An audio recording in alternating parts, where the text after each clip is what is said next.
Greetings everyone and welcome to another Cheftastic TV broadcast. It is the 21st of June. It is Saturday. We had a little bit of a break from Naqcl, but we're back. It is Naqcl number 12, North American Duels. And Duels is what we're going to see. It's looking like it's going to be a pretty good week. We have quite some good players signed up.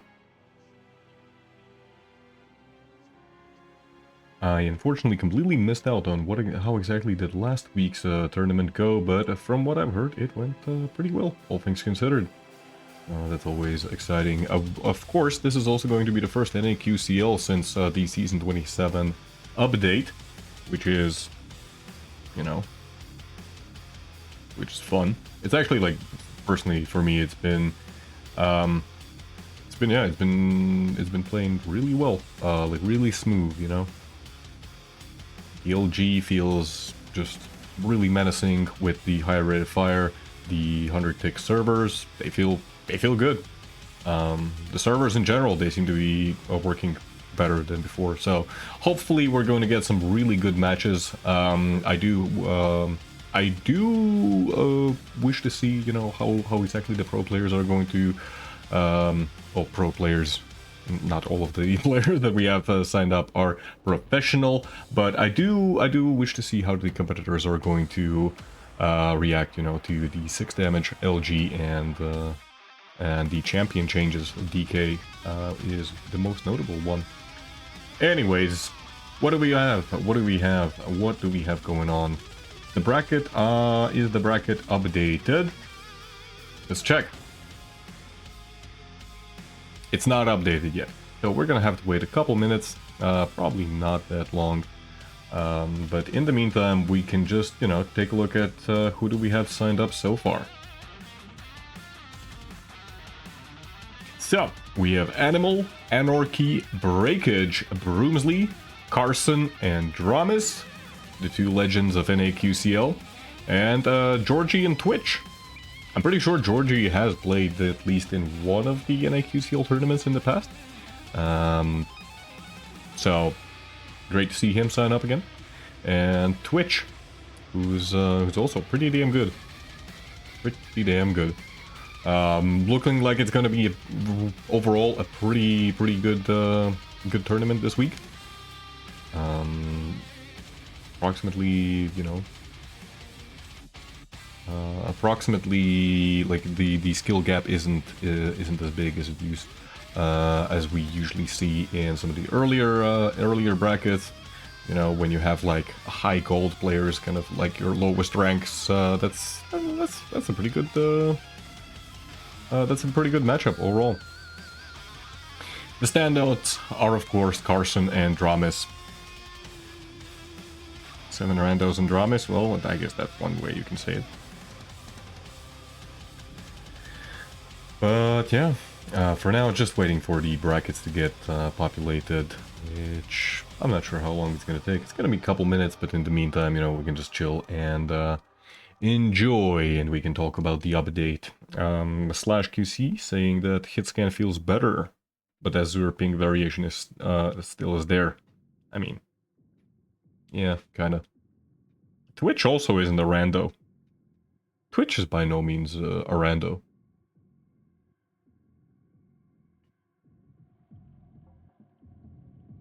I mean, yeah, you don't see him like signing up for every tournament, and like it's not as active as like Dramis, you know. But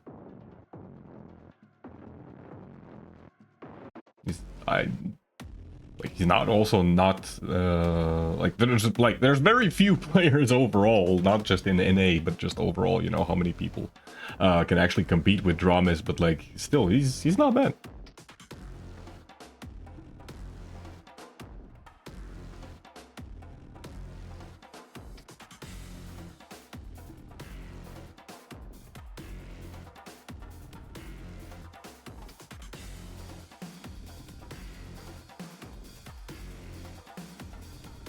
Yeah, the update is good. Like it's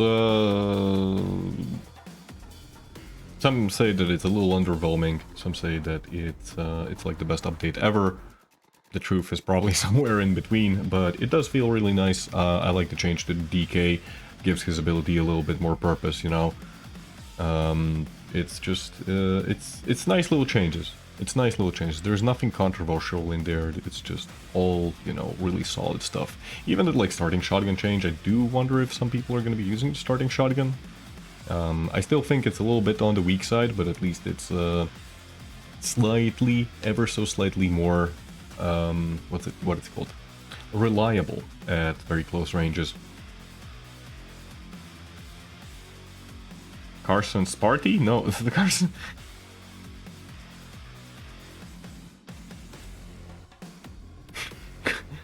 What? Am I missing something? Is Carson Swedish? If Carson's Swedish and he's playing from Sweden, then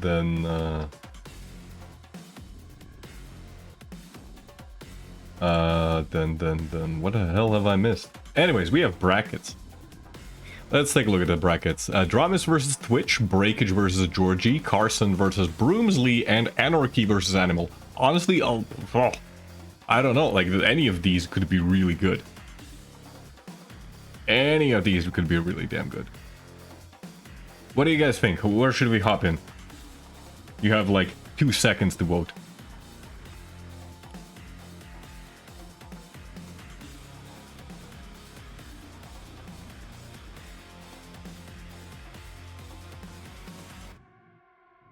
Howdy for show.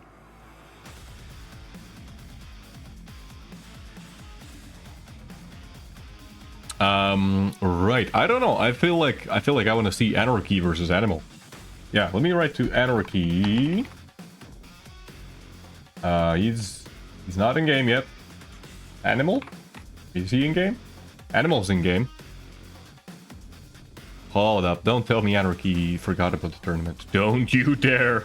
Dramis. I mean, we're glad to Dramis, don't worry. Although I would love to see Twitch play. Breakage versus Georgie would also be damn good. Breakage here?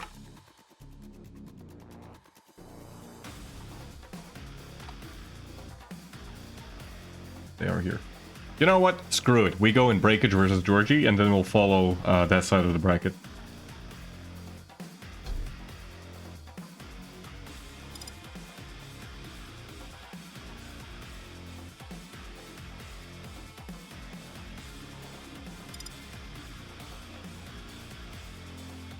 Let me see if they have the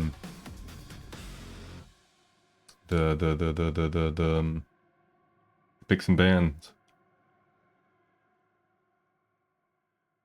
I see that they do have something brewing.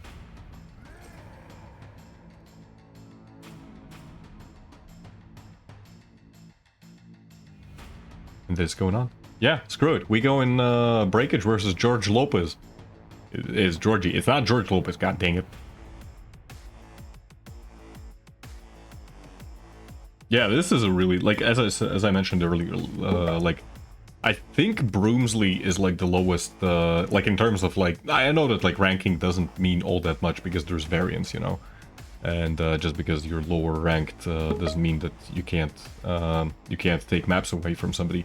But like Broomsley, I think is the lowest ranked in today's bracket, and he's like high gold-ish, which is like, you know, that's not bad. That's not bad, you know. NA has stepped up, you know. We're getting to the levels of Festoti soon, maybe, perhaps. We just need Cygib here and Chain and Strong Sage.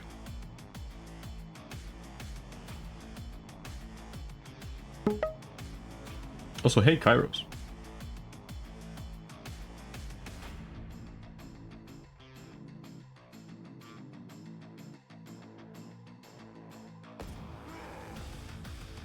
I mean, somebody, yeah, with like this, with exactly 8 players, I mean, somebody's gonna have to play against Dramis in the first round. Unfortunate, but you know, it is what it is.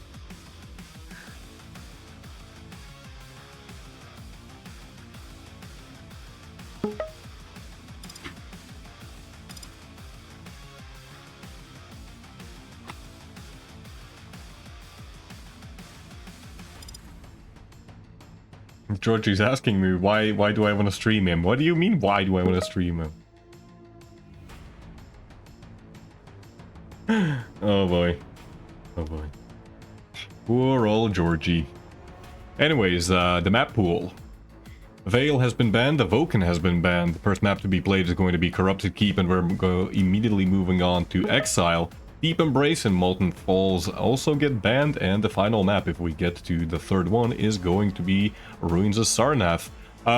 Yeah, pretty fast-paced first two maps, although Corrupted Keep it can definitely be played pretty slow, as we've seen, for example, by none other than, you know, one of the greatest of all time, Razy. One of, not the greatest of all time. Although Rafa also, if he wants to, he can, you know, slow that map down to an absolute crawl. There's definitely some abuse to be made with clutch as well when you're playing the Tribalt area. It's like it's a pretty varied map, you know. It's the fact that the railgun's not there, which means that, you know, you really have to commit to kills. You can't really poke around and do stuff like that unless you get like some really good rockets. But map number 2, Exile. Eisen versus Sorlag. I actually like this Sorlag pick. Sorlag has fallen a little bit out of favor generally. Sorlag did receive a bit of a damage buff to her ability, if I'm not mistaken. The damage over time is now faster. Like, it deals damage. It deals pretty much the same damage, but it deals it faster, I think. I don't remember the numbers. You can do exclamation mark patch, and you'll get the patch notes.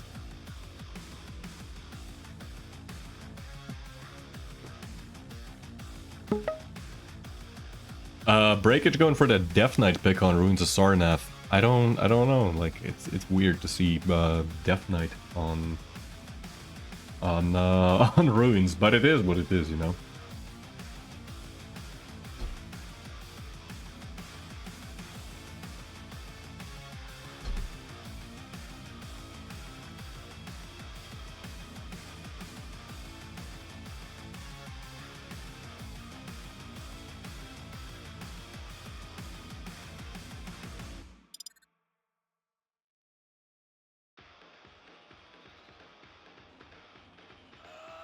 So, yeah. Looking like it's gonna be... Why Galena on CK? I mean, Galena is not a bad pick on CK. It's solid. Like, Strog is also solid.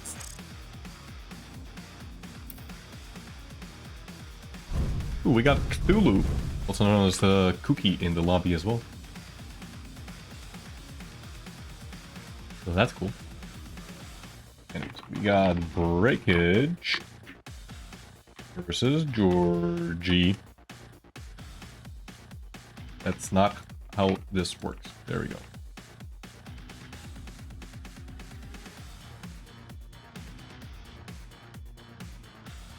Did I do it right?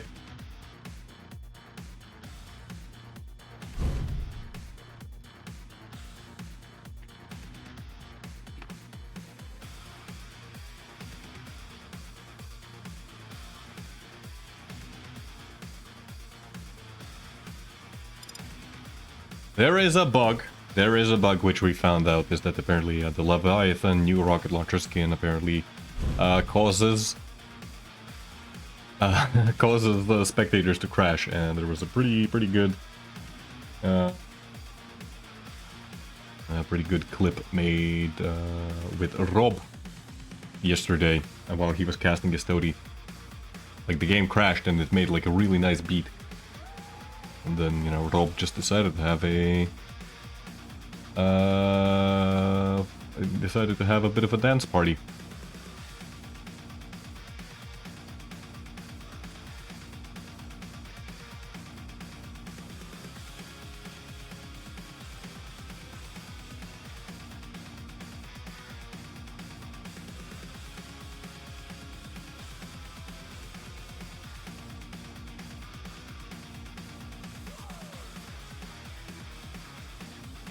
Oh, I'll dance, don't worry. I'll dance slash, it's just, you probably won't see it.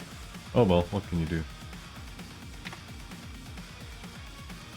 Anyways, we're right now just waiting for the players to decide upon the server, and yeah, then we're gonna be starting.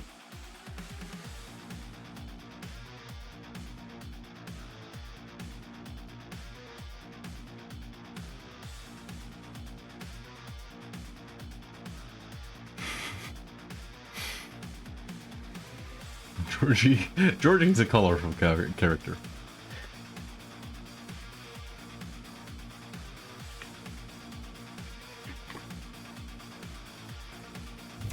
But yeah, the bug regarding the Leviathan rocket launcher, like the water balloon rocket launcher skin, it only affects spectators as far as we can tell. So if you're just playing pubs, feel free to use it. There's like no harm in that.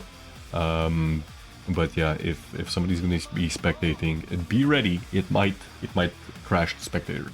Not even like the players themselves. They don't see anything wrong, you know.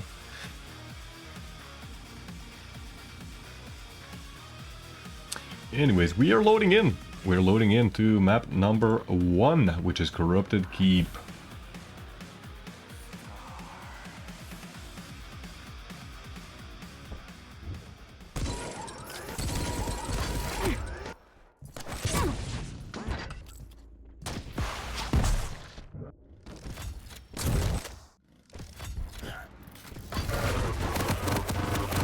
Look at that beautiful LG. It goes brr, brr, brr. It does a lot of brr, brr, brr. That's good.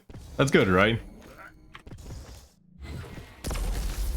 You want to see a lot of brr, brr, brr.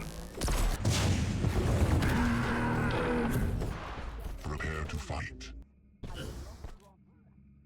Anyways, we're starting. Let me start the predictions as well. You can use your channel points, hard-earned channel points. We're starting out on Breakage, playing Stroggen Peeker versus Georgie. On the red side, playing Galena. Breakage off to a pretty good start, gets a lot of damage in, not hesitating at all, as he just rushes in with just the super shotgun. But he did get the heavy armor on his side of the spawn. Georgie actually going for the health bubbles, and he might get a kill if Breakage keeps poking here. Nice amount of damage done by Georgie in retaliation. Breakage forced off. And, well, at this point, all he has really is a super shotgun and an LG. And gets a tri-bolt as well, but he's missing the heavy machine gun, which would allow him to really do any kind of damage at long range. Georgie doing a very good job right now staying alive, already setting up quite a lot of totems as well. Breakage not overcommitting. Paying a lot of respect to his opponent. Peeker comes out again. Does pretty good damage already. Ooh, and gets the direct kamikaze strike as well. Breakage now collects the heavy armor. That's another mega health for Georgie. Breakage overall just doing a very good job of keeping up line pressure. Game slowing down just a little bit. Oh, that's a very unfortunate move there by Georgie as he just tries to cross. He ends up taking a lot of damage, and Breakage now predicting where exactly Georgie gonna be going and getting a very good finishing rocket.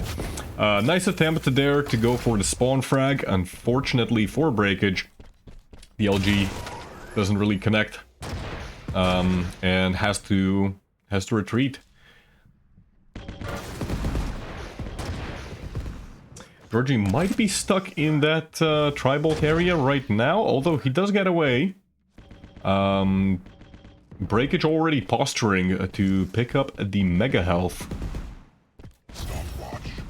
He does get it, heavy armor. There's not much of a delay, so Georgie's at least gonna get the heavy armor. Again, doing quite a significant amount of damage, 75 in this burst. Nice prediction there. Almost running into that light armor rocket. Oh, that's 2 pretty good rockets.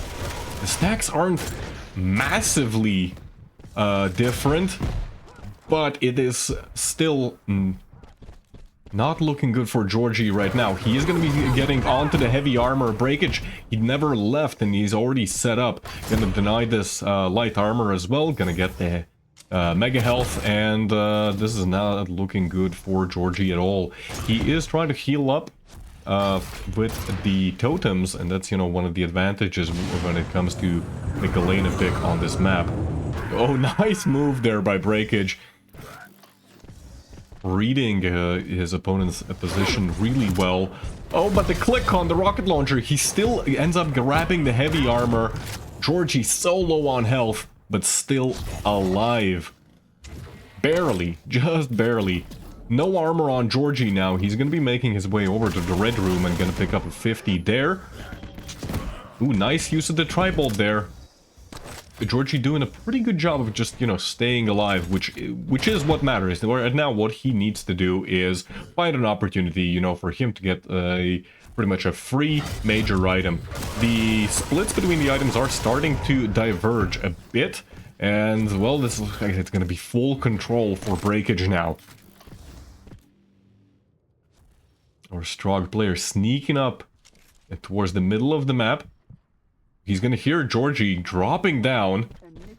And there we go. Suspects that he's going for the light armor. Drops down with DLG in hand and just melts our Galena player. Again, gets the heavy armor. He has approximately 5-6 seconds to get to the Mega. Really good HMG damage by Georgie. Actually forces Breakage to disengage. Switch to their LG. Both players doing very good damage. But there are health bubbles on both sides of the map for each player to collect respectively.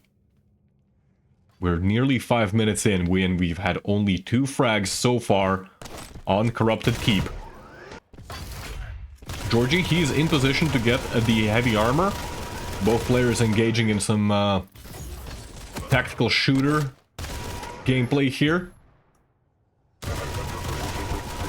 Oh, Georgie completely caught off guard. Takes a massive chunk of damage. For Georgie's LG, pretty damn strong, but not strong enough. That's almost the totem that gets the kill.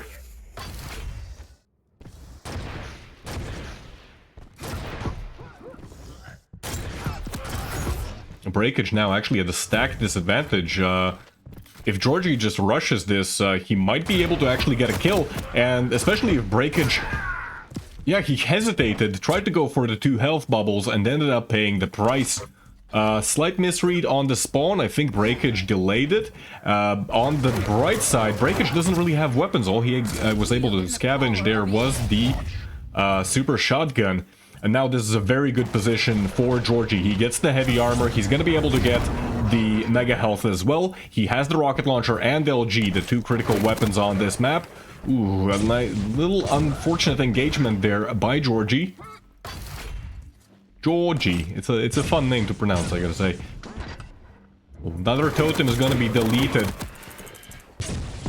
Breakage, he's posturing for the heavy armor, but he's early. He's just 2-3 seconds early, and that's gonna be a 3rd frag and the tied game for Georgie right now. Oh, but the rockets, they do not connect. Breakage's LG reigns supreme, and the Peeker is available again, so this is going to give Breakage a nice window here where he can actually do pretty much free damage, because Georgie does not have the weapons to take it down effectively just yet. That's heavy armor for Breakage now. Oof, that's a significant amount of damage done there. Breakage gets away with nothing taken in return. Again, Georgie forced into this position where he just has to play the staying alive game. Very nice move by Breakage, maximizing his airtime.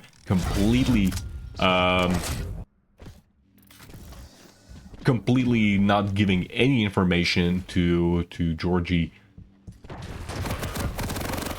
Very good LG. Breakage gets the mega health mid-fight, and it doesn't even matter. Georgie's LG was just absolutely devastating there. He expended all of his ammunition there, but still. Potentially dangerous situation there. Oh my. Oh my. A little shaky aim there from our Galena player. Unfortunately ends up with him going down to the peaker. Mega health was stolen. Pretty good damage with the heavy machine gun, but again, Breakage getting away on just 8 health. 3 frags in the lead for Breakage now. The game has accelerated quite considerably, and actually this totem that Breakage face checked may prove to be critical, as it forces Breakage in a situation where he cannot stick around. He's just on 72 health now. Georgie posturing already for the mega health. 1 direct rocket, 1 very good rocket for 82 damage. Both players now on largely equal stacks.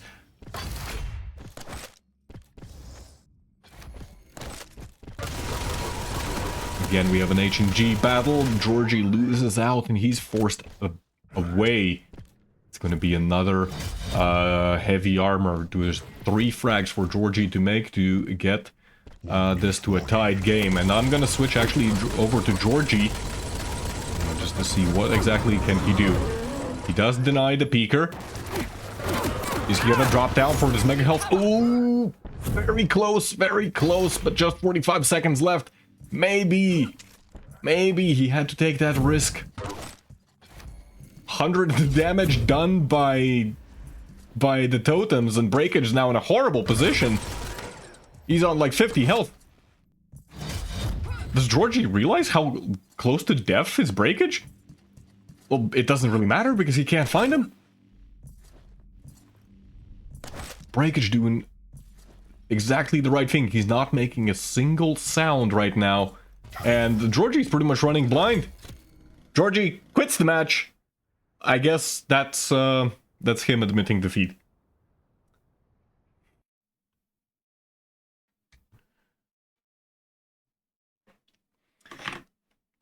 Oh, quite exciting match number 1. Map number 1, I should say.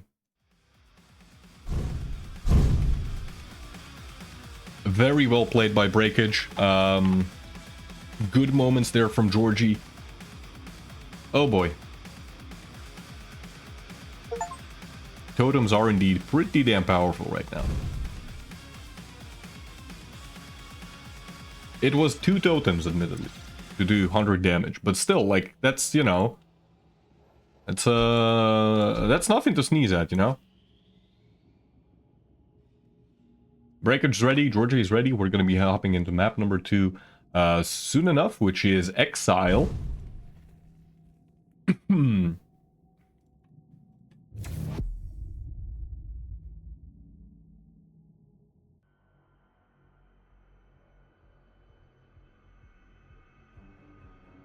And I think this is going to be, again, a pretty fun match. Pretty fun map to watch.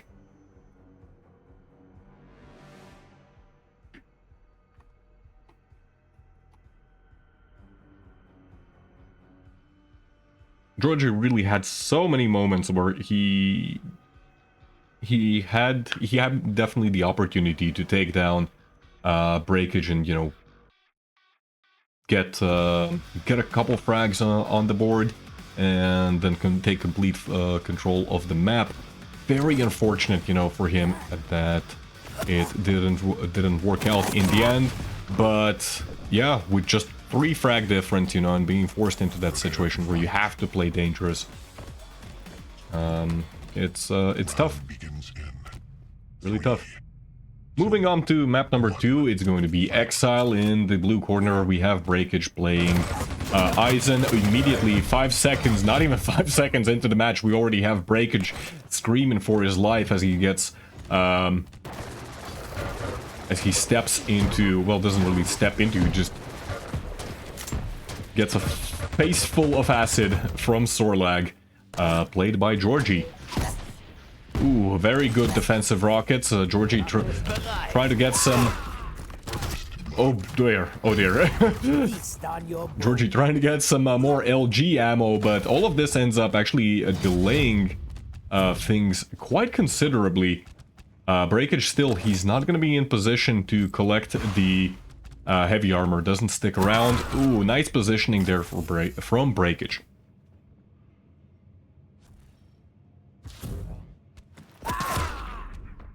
That's 2 rails now, and all of the stack that Georgie worked so hard for is just slowly melting away. Unfortunate weapon switch there.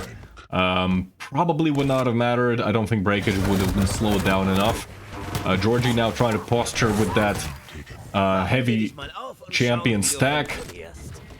But that's going to be an easy second frag for Breakage. Turret is available. He's gonna drop it down onto the heavy armor. Georgie, I don't know if he actually knows the heavy timing at this point. He should. He still should know it. We can see him coming back to the heavy armor from the high ground. He definitely hears it now. And the most important part is that it's going to change his game plan for the next rotation. He's gonna lose out on both major items. And of the light armors also, there's not that much left on the map. He does get one on the outskirts of the map. Goes through the teleporter. Actually, Georgie ends up losing his only frag that he worked so hard for. 2-0 now. 2 minutes in. But there we go. Georgie again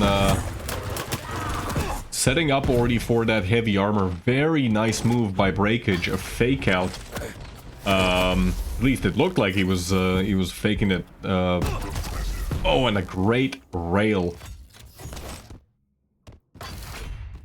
But yeah, that move on heavy armor, really, really nicely done by Breakage. Kind of backs off, makes his opponent, you know, think like, oh, you're moving away, you're not gonna go for this.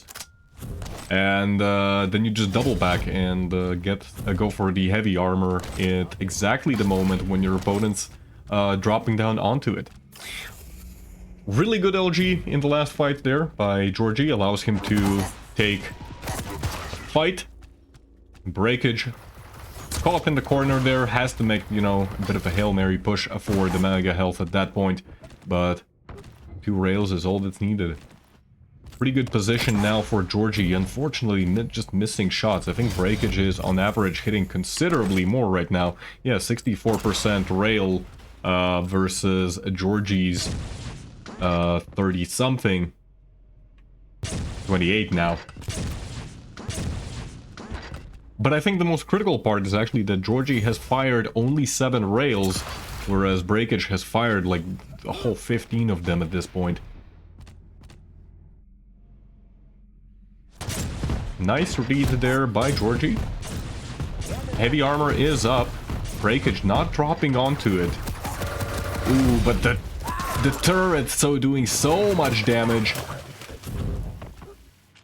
You have to wonder at that point, you know, if maybe the correct decision would have been to just forfeit the heavy armor entirely.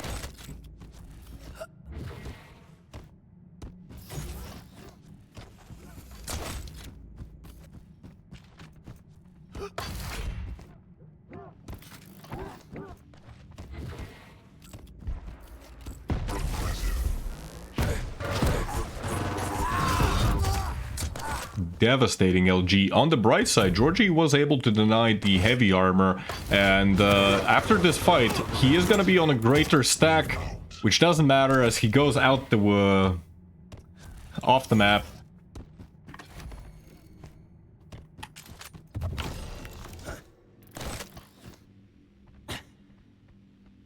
Sinker collects a frag of his own. The man can't rest, you know, he just deployed an update, he's already collecting frags in the arena. 5-minute warning. 7-2 now, 5 minutes in. Georgie again taking some damage just from the turret itself.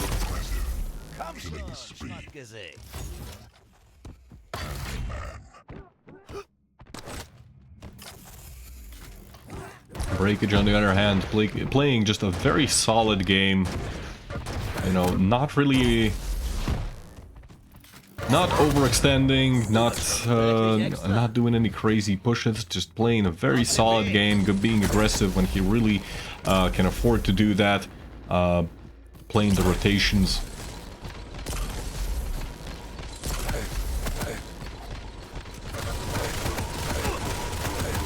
Mr. Georgie might be tilted, yes. Yes, Slash, you are correct. Mr. Georgie might be tilted. Nice spawn prediction there. That's probably one of the gnarliest spawns you can get in the entirety of Quake Champions, you know?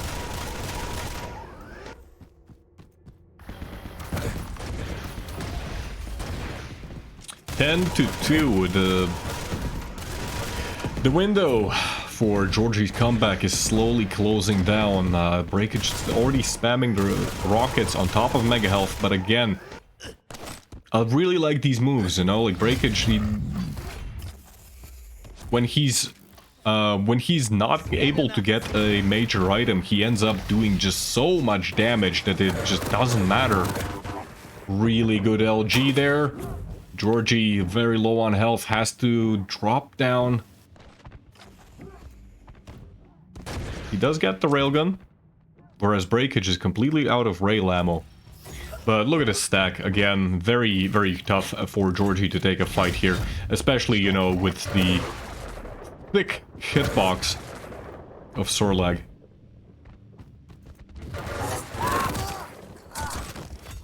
That's 11th frag already for Breakage.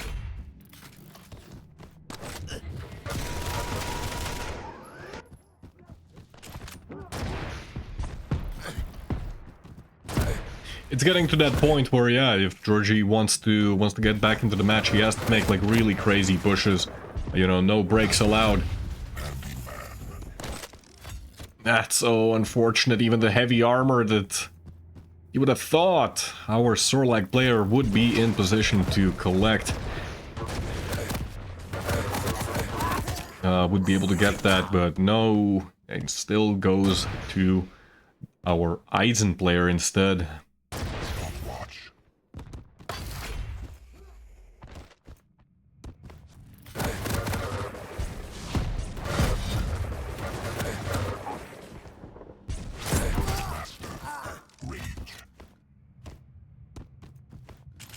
Georgie, that's map number 2. And that's a 2-0 victory for Breakage.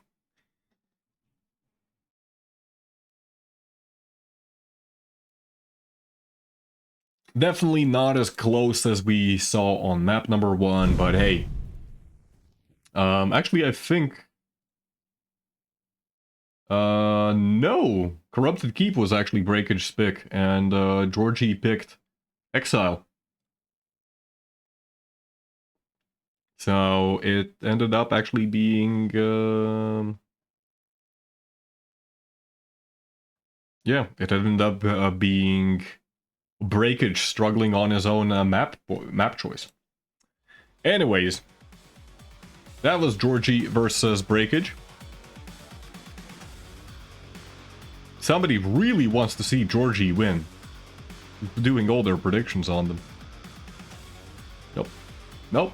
Nope, nope, nope, nope. Not today, guys. Unfortunately, not today.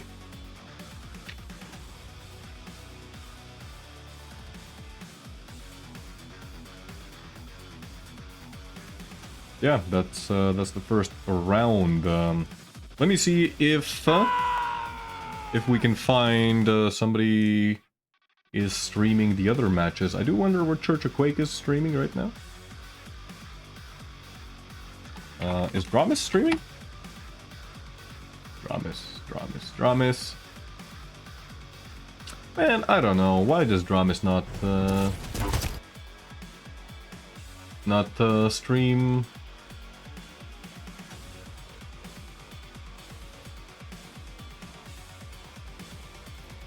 Okay, looks like Carson versus Broomsley also concluded.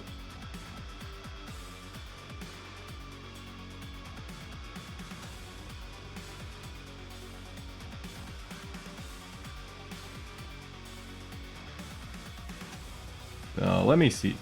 Anarchy versus Animal. Do any of them stream? I don't think they do.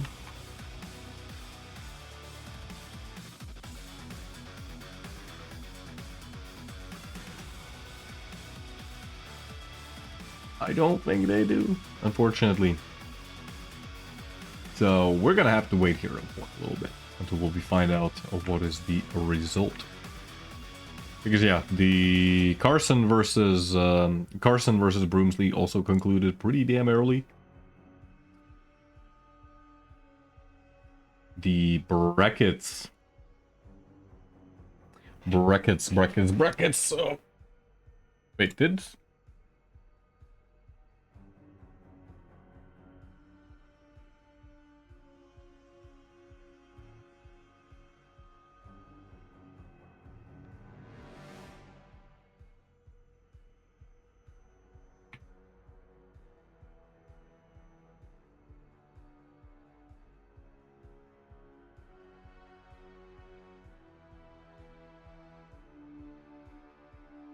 let me write in the chat and hope that I get a response in chat. Oh yeah, it says on the stream, of course. So the bracket in the hasn't been updated for Carson versus Broomsley, but regardless.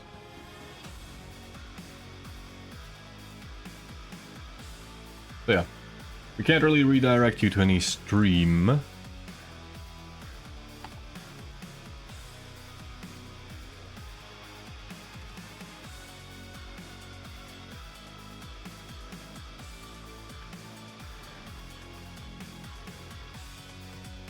So we're just gonna have to wait for a bit.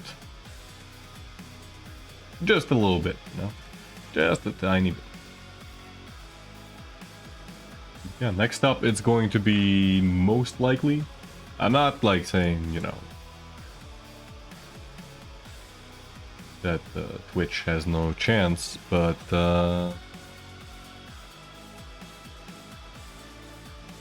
it's most likely going to be Dramis who we're going to be watching next. So, those of you who wanted to watch Dramis, yeah, Twitch is playing. Twitch is playing. Very unfortunate, in my opinion, for him to actually end up getting matched against Dramis in the first round, but still, like you know, that's a really good workout in the first round. But still, nice to see him show up.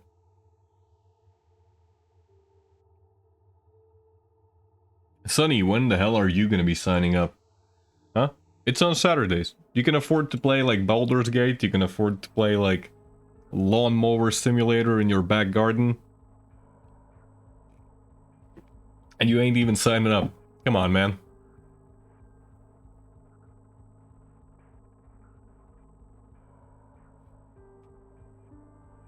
Oh, that's right. I have edit privileges to submit the results.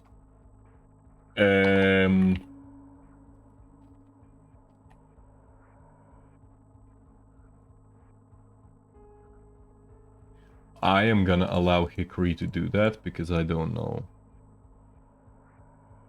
I don't know. I mean, I know that Carson won, but still. Oh, we got an update in the brackets.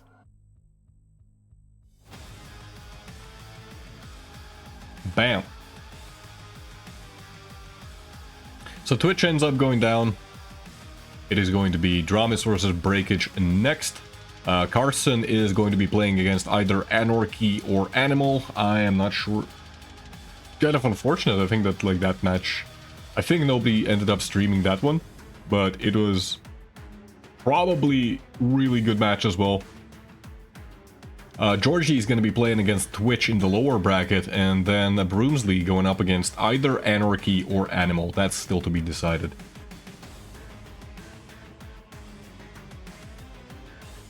Do we have...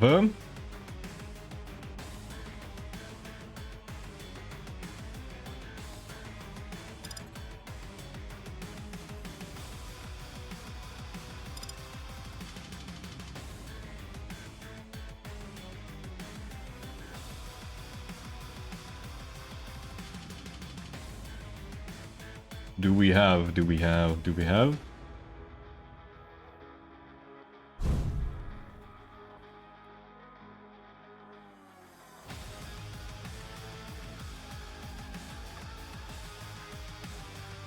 What did we have? What am I looking for? Guys, help me. I'm lost.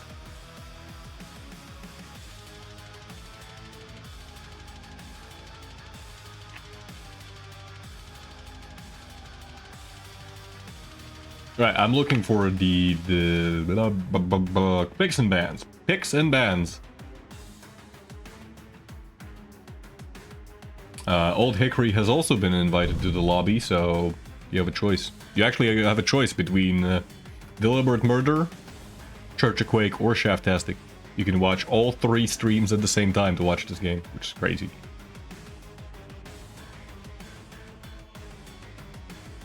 Old Hickory saying that he can take down Breakage. I want to see that. I want to see that.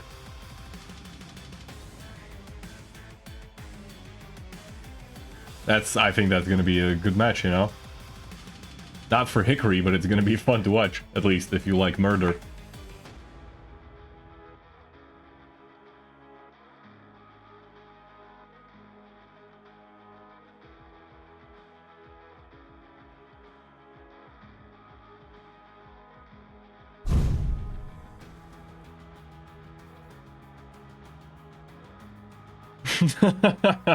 Just ban Scale Bearer and Hickory won't ever exceed 500 units per second. Yeah, I mean, that's not true. When we were testing the when we were playing on the PTS thing, Old Hickory was playing he was playing Death Knight. But actually, no, during that version of the game, that version of the server, Death Knight had Scale Bearer movement, so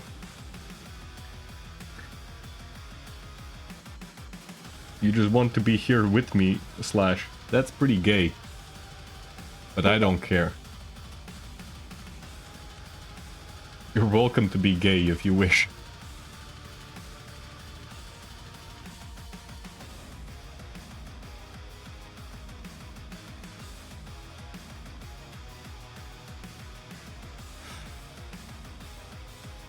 Anyways, Breakage versus Dramis. We have the picks and bans happening right now. Dramis opting to ban Corrupted Keep. Not a bad choice, honestly. Breakage, if there is a map where Breakage, in my opinion, has an advantage, it is Corrupted Keep. We've seen some really good plays from him in the previous weeks. And I think that's overall just a wise decision, you know. Why take that chance? It is still very heavily favored, of course, for Dramis. That's like, there's no surprise there. But yeah, it's Corrupted Keep is, I think it's a very strong suit for Breakage. First map to be played is going to be Noth. Aizen is immediately banned, and no hesitation there whatsoever. Breakage, he is a very medium champion focused player, so no surprises there. Aizen can be absolutely just terribly annoying on Veil. Plus, it's one of the champions that, if I'm not mistaken, Breakage really likes to go for. Hey Tomo, nice to see you. Zombie got literally all 3 streams open on his PC. Nice. Breakage going for Strogan Peaker. Really like Strogan Peaker on Veil, actually. I do wonder if we're gonna get Dramis Keel.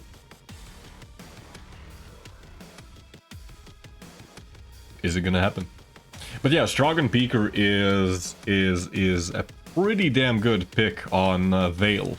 Because what you end up having is the ability to really move around the rooms. Like, one of the problems for VQ3 champions in Veil is that, yeah, you can go like in a single line fast, but there's so many corners, so many doorways that you can't really preserve that speed, and you're pretty much forced to, like, you know, go like 600, 700 units per second, and then you just stop completely, you know. And Strog doesn't have that problem at all. There we go, there's that Dramis Keel on Veil.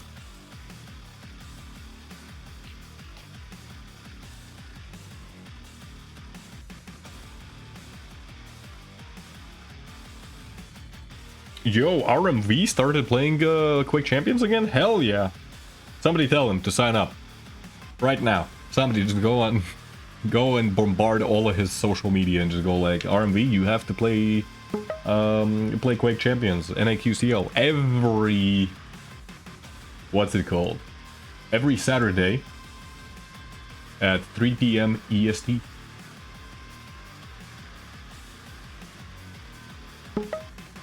Do not let that man leave without a sign up.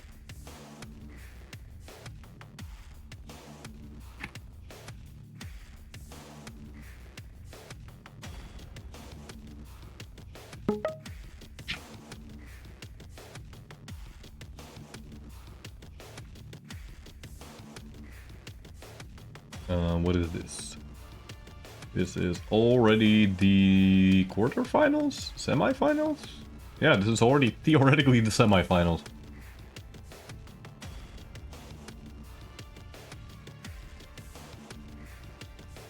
And Tomo already ahead of me. Nice. Very nice. Anyways, Awoken, a breakage banning slash. Can't blame him. Dramis on and crouch slider is just...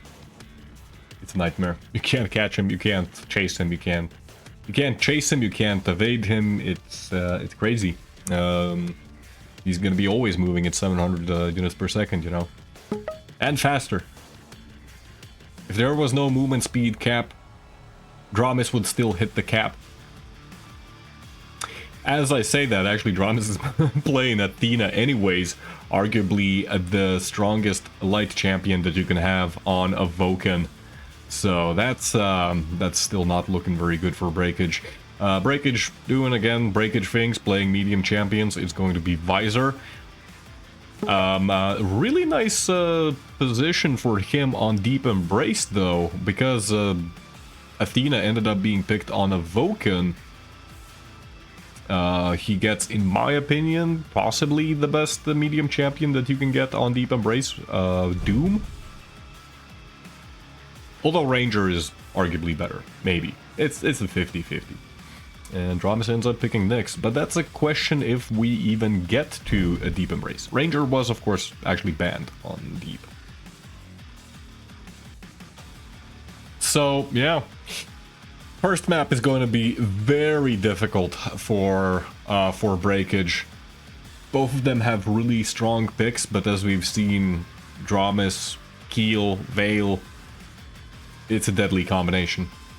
Once those rockets and grenades start connecting, they just never stop. And it's 150, you know, pretty much instant damage with potential follow-up, and Dramis is going to be taking less damage himself. There's like a million light armors, and yeah, it's not a good day. It's not a good day for whoever his opponent happens to be.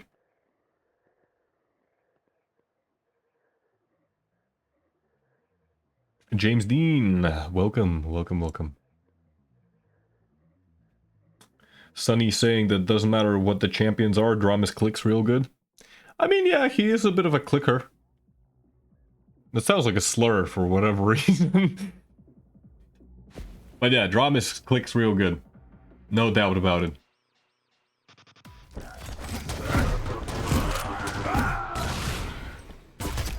Talking about clicking already in the warm-up, you can see Dramis clicking on Breakage very efficiently.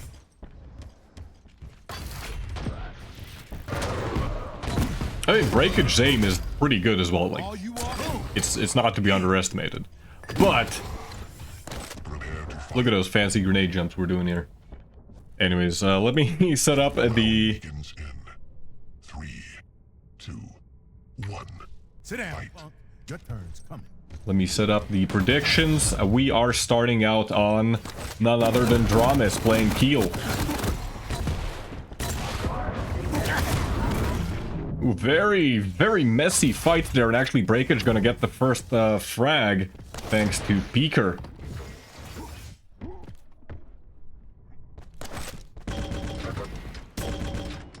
It's very hard to commentate a game that you're not even watching because you're setting up the predictions, but it turns out I can do it. Kind of, sort of.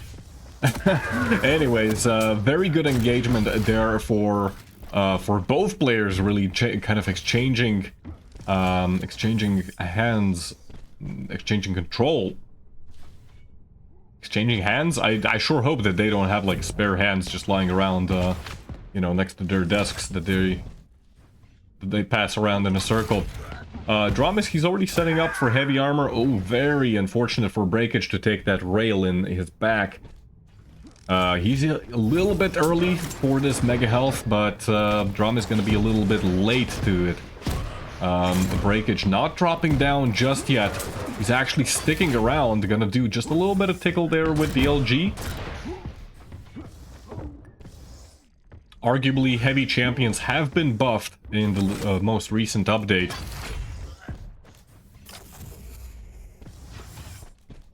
Strog on Veil, Kilt School. I mean, it's just such a damn good pick in my opinion. Such a damn good champion. Both players exchanging the major items.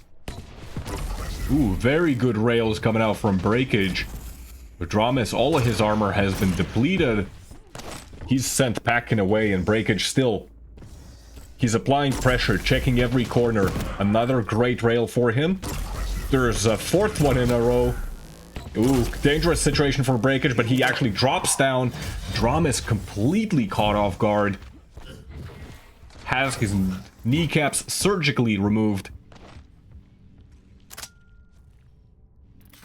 From afar, nonetheless. It's kind of impressive. Oh, Dramis caught in a corner. That's already third frag. This is going pretty damn good for Breakage right now. Seems like Dramis is unable to really close the distance and start getting, you know, devastating combos out of his opponent, as we've seen him do so many times. Breakage was railable there. Unfortunately, it misses. And looks like this is going to be another full rotation for our Strog player. A little bit of damage there with Peeker. Just 30 points of damage. Oh, what a grenade. Lobbed it around the corner. Breakage forced to retreat, actually. At that point, if he had stuck around, it would have become, you know, a 50-50 fight. And Dramis, he still had, I think, a grenade or two left. Hard to outdamage Keel in such situations, especially, you know, even if you spam rockets, Keel takes less. It's just not a good fight to take. Dramis, very uncharacteristically of him, missing rails. Yeah, just 27 versus 72% rail. What is going on? Have these guys like switched accounts and we're actually watching Dramis, but it's on Breakage's account? Dramis very low on health, and that's the fourth one, and this is like what, 23% rail on Dramis. What is going on, people?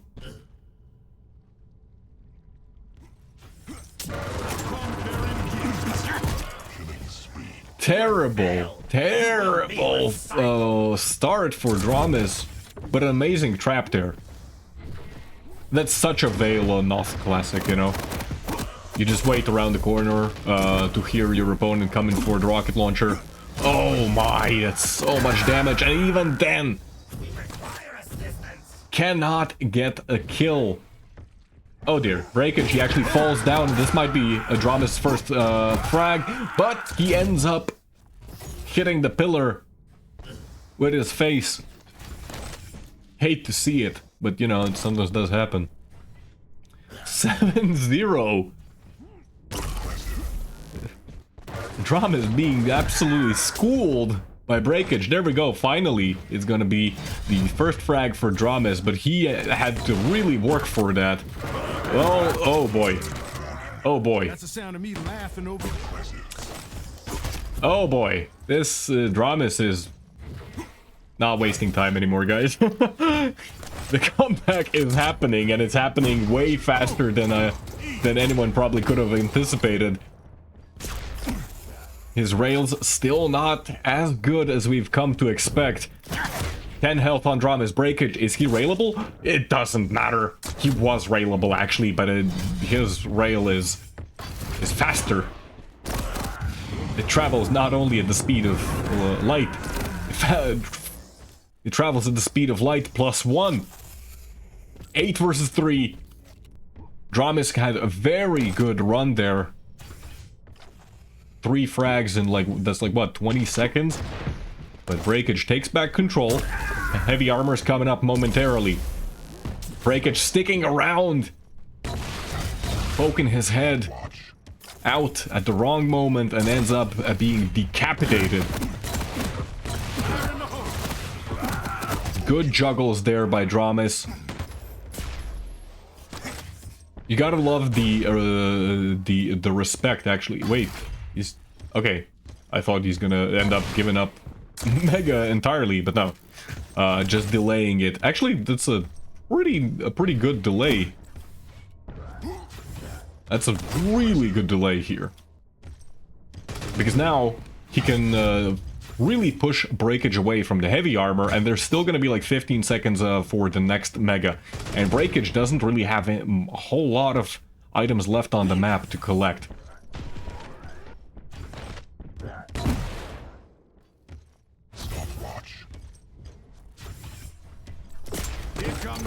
Dramis, he's on the offensive. One rail connects, one rail misses. That's another missed rail. Dramis, what is happening with you, man?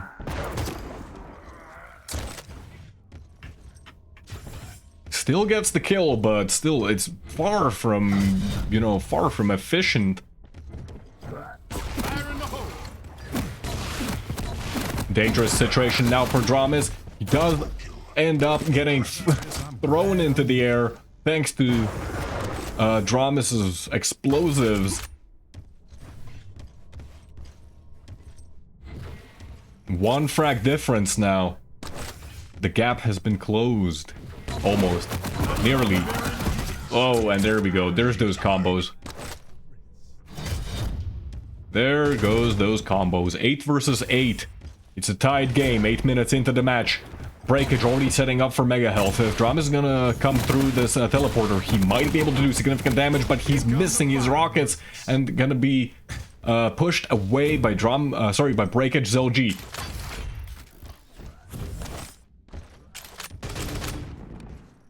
Where's Rafa? Rafa's in Luxembourg. RMV raiding us with the 19 raiders. Thank you for the raid. Hope you had a great session there. Dramis taking significant damage from the peaker, but he does get the kill in the end, and he has sufficient items to recover from. Ooh, very aggressive push there by Breakage. The grenades and the rockets do not connect, but Breakage LG is unrelenting. Good opening there for Breakage as well. We're back to a tied game. 9 versus 9 with 1 minute and 15 seconds remaining. Dramis again missing on his rails. What's going on? 44% rail versus 68%. This is... like... what? Actually, what? Again, devastating. LG, top to bottom rail. Both players railable. Breakage does get the mega health in time. Oh, that was potentially a dangerous move there by Dramis to go for that light armor. Breakage, though, not trying his luck. He did not have any armor himself.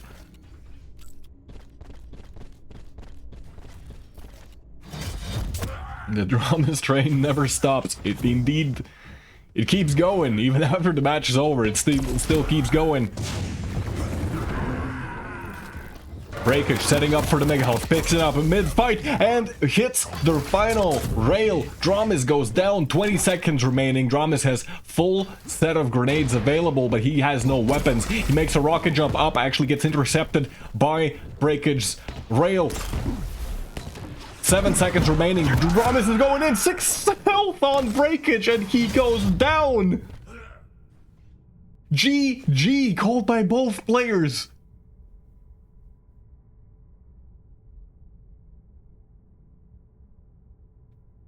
Holy hell! That was woof. Woof, guys, I have no other way to like really describe that game. It was woof. But yeah, like you have to really wonder what the hell happened to Dramis Rail. In the end, fine, it's 46%, but you know, anything below triple digits for Dramis that's an upset.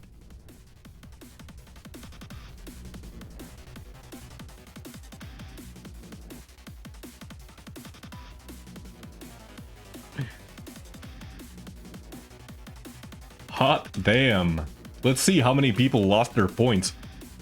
That's always the most exciting part. Nobody even voted. Come on, guys. What's wrong with you? You have channel points for a reason. Just, like, waste them. Waste all of them. Come on, guys. Breakage 1-0 versus Dramis. Nonetheless, against Dramis Keel on Veil. A deadly combination.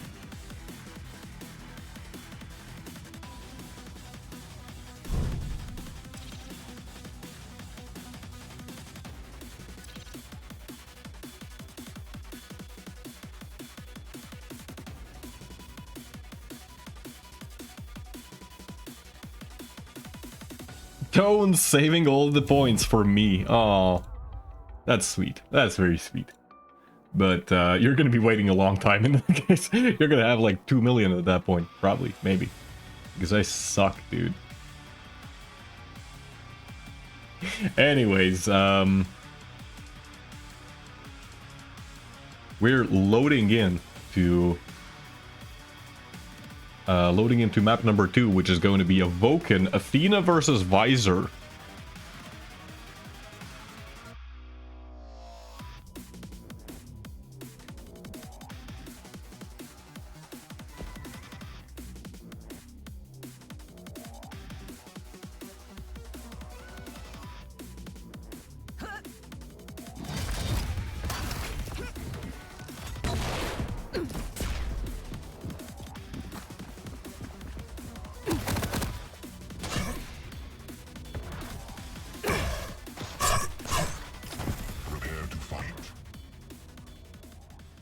Here we go. We are in map number 2, Awoken. Rad Boohoo, thank you for the compliment.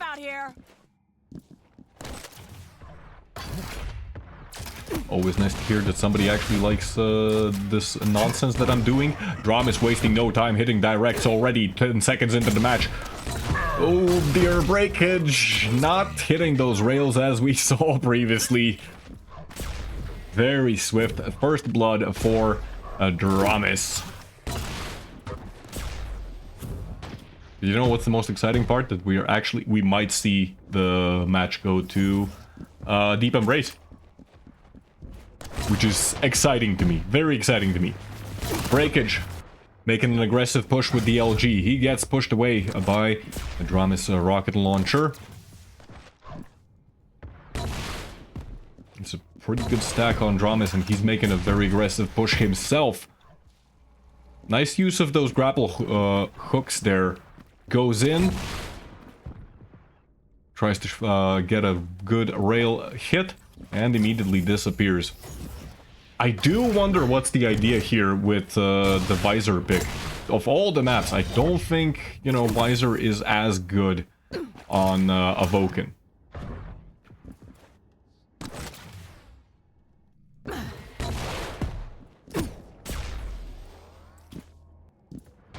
Dramis takes one rail, but so far it's for as fast-paced as the first 20 seconds of the map were, it has slowed down just a little bit. Breakage, he takes the mega health, and takes a rail immediately afterwards. Pretty much a free heavy for Dramis. Breakage still waiting on that rail platform. Both players waiting expectantly for the other to make the first move. Mega health's gonna be coming up in 2 seconds. Breakage might be missing out on it, but his vision is gonna be available. We heard him use the ability. Dramis baiting out a rocket, and Breakage dropping onto the heavy armor. Again, rails missing for Dramis. Oh, that's so unfortunate. So very unfortunate for him. He's lost all of his armor, even messes up the hook. Narrowly missed rail by Breakage. Such a messy set of events there.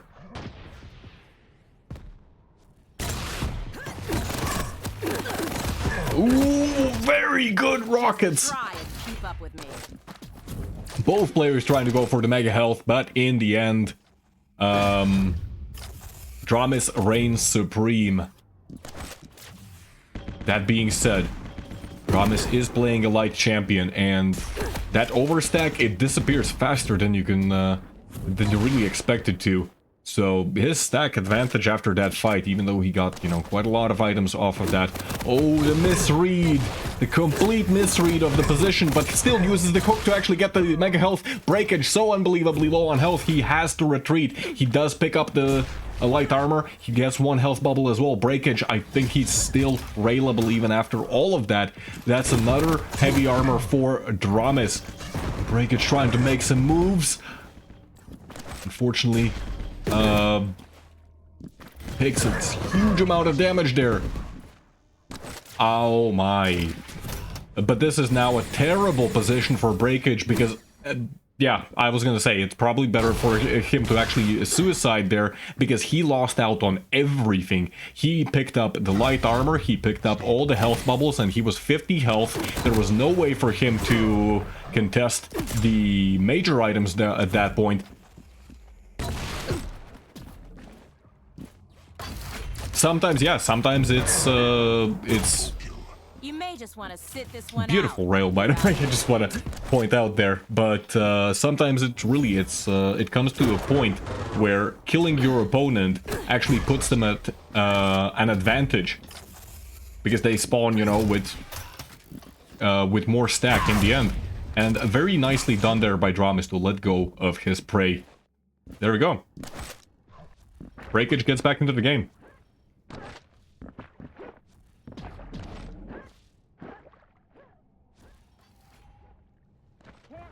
Now.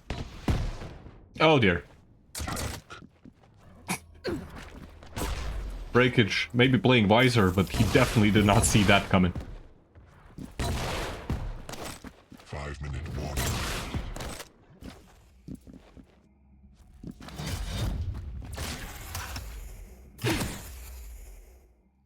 Dramis messing up a little bit of some of his movement. Breakage used his ability. It's 5 minutes. And 4 frag lead for Dramis. Dramis actually making a very aggressive push, realizes just how low our wiser player is. And yeah, Dramis, he did have the stack to justify that kind of a push. Oh boy.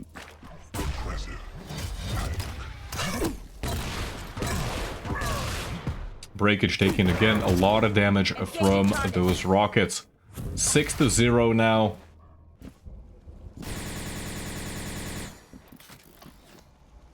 The time is slipping away. Dramis very early on the mega, but it does not matter. As Breakage tries to push in. To no avail.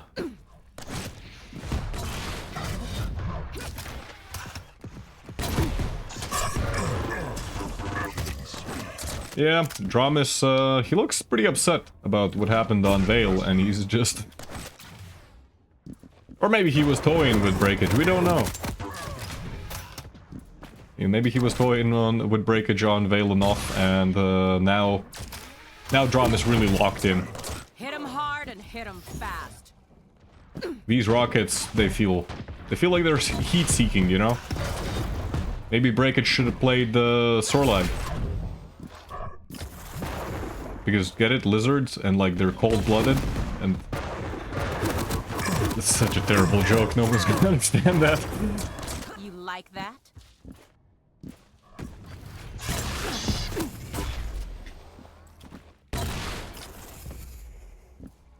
Stopwatch.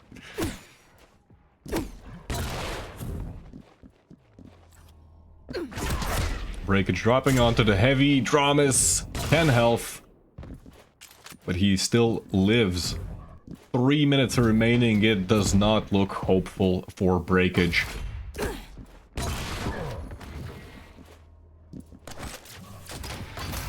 Ooh. I've been knocking him down since boot camp. That's 11 frags. Again, Breakage just getting so very close. And still going down. Unable to really do much. Gonna call the GG with 11 frag difference and 2.5 minutes remaining. Breakage realizes that there just isn't all that much that he can do.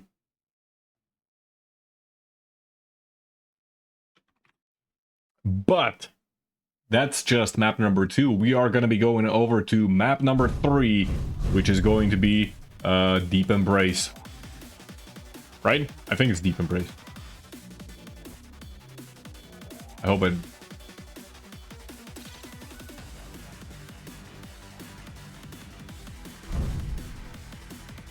I got this right. Yeah, 10k points on Dramis. Or 12k points even.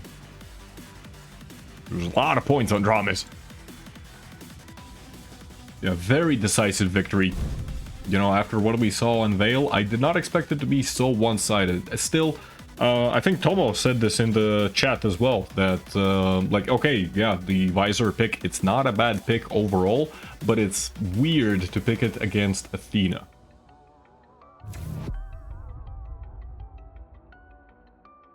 Anyways, map number 3. We are getting into map number 3. That's going to be Breakage on Doomslayer versus Dramis on Naqcl.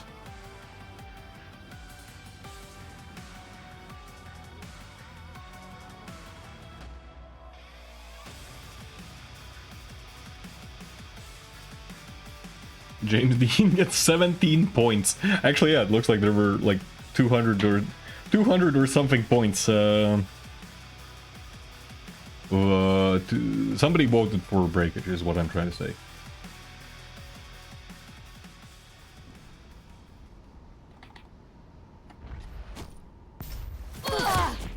Both players are in this matchup are gonna have a very similar movement options.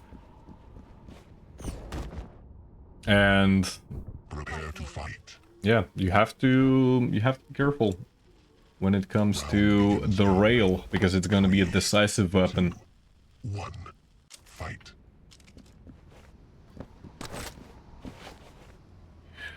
We're going to be starting out, I think let's start out on Breakage, actually.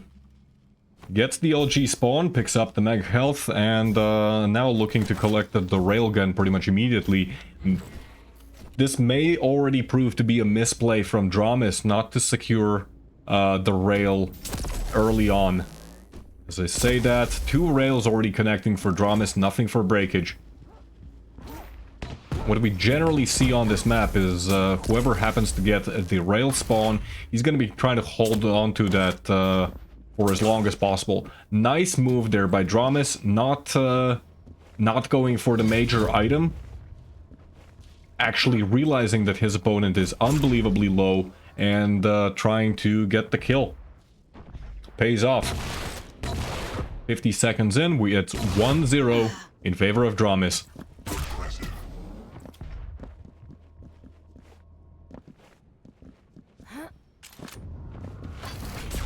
Ooh. Nice dodge there by Breakage.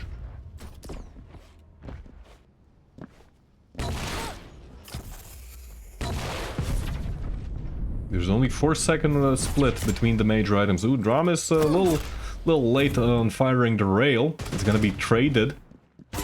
That's a really cheeky angle there with the tri-bolt. Dramis gets a second frag, and this might be a third pretty much immediately after. Ooh, the close range rocket does not connect, but Dramis' rail does not miss.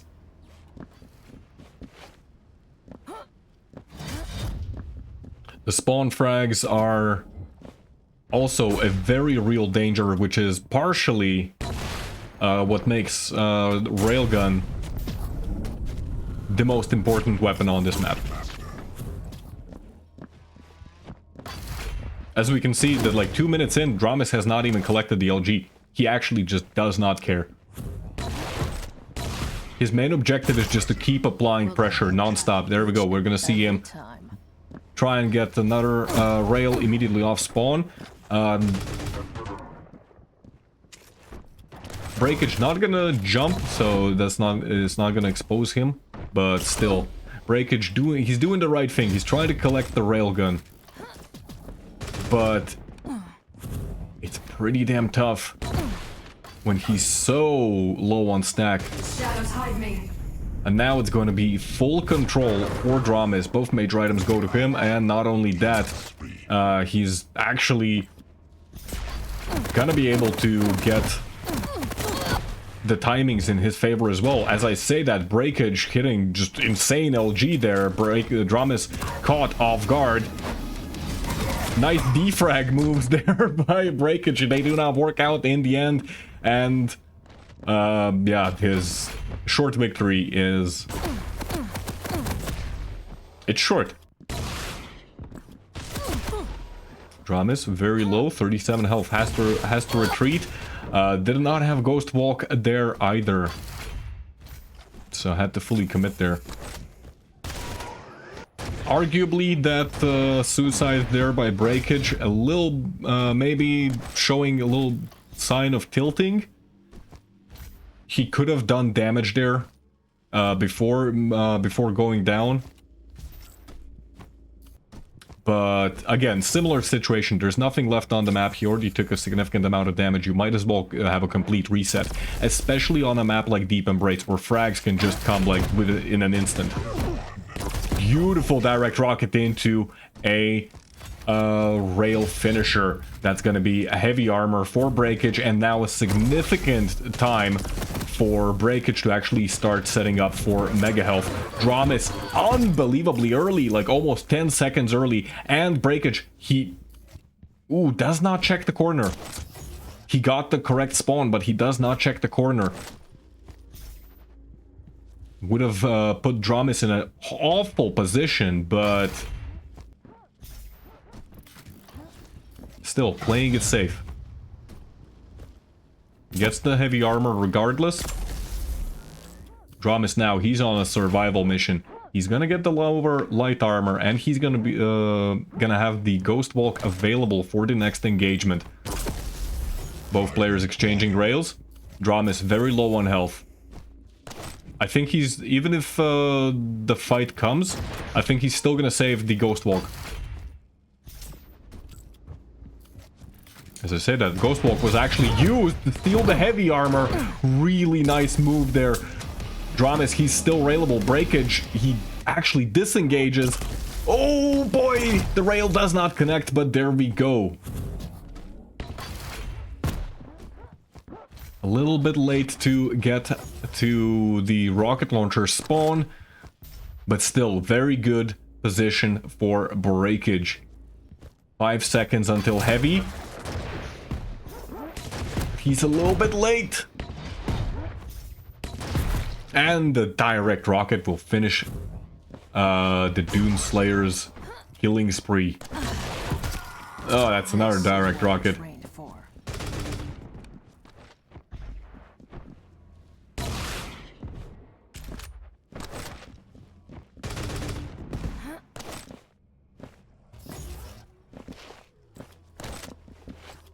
Dramis now, he has the potential to get full control. Breakage, ooh, he's again just a little bit late to that heavy armor. Wait, he actually picked it up in the end? He got the heavy armor? Sync, explain. What? Devastating LG. Breakage rail not connecting, and Dramis is going to be able to get the mega health immediately afterwards. There is a, there's the rail spawn for Breakage, so he's not in a terrible position. In addition, he does get the heavy armor as well. Dramis looking pretty low in the armor department in general. Finds a light armor.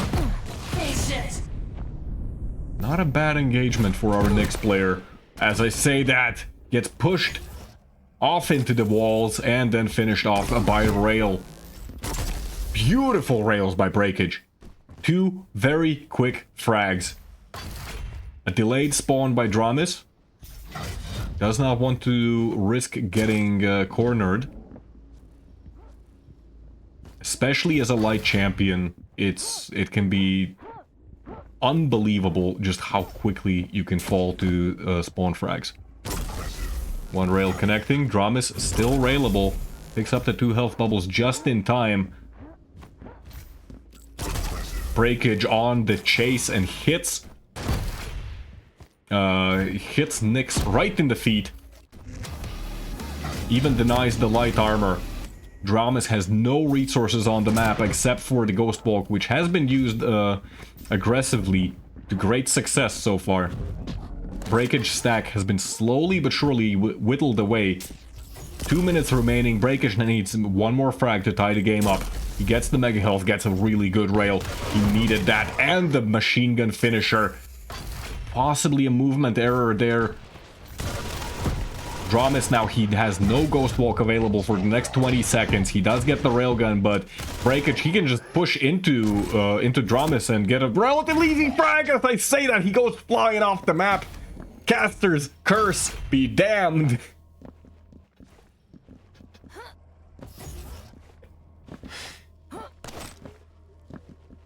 Dramis gets the LG, goes invisible already. Breakage, not expecting his opponent to appear so far forward, takes a rail. And honestly, this one frag that the Dramis gets, it might prove to be the decisive one. Breakage, he has a good enough stack to challenge Dramis in a head-on fight. Good opening damage, but immediately 2 rails coming out from Dramis. Dramis actually going ahead with the LG. One more rail. Could have turned the tides there. But again, that's 25 seconds now. Dramis, he has Ghost Walk available. Good defensive rocket there by our next player. Breakage, he's low.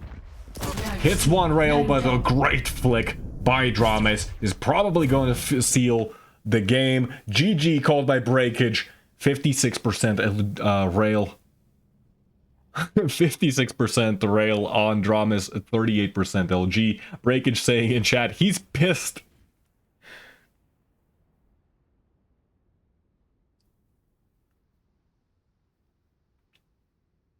I would be pissed as well.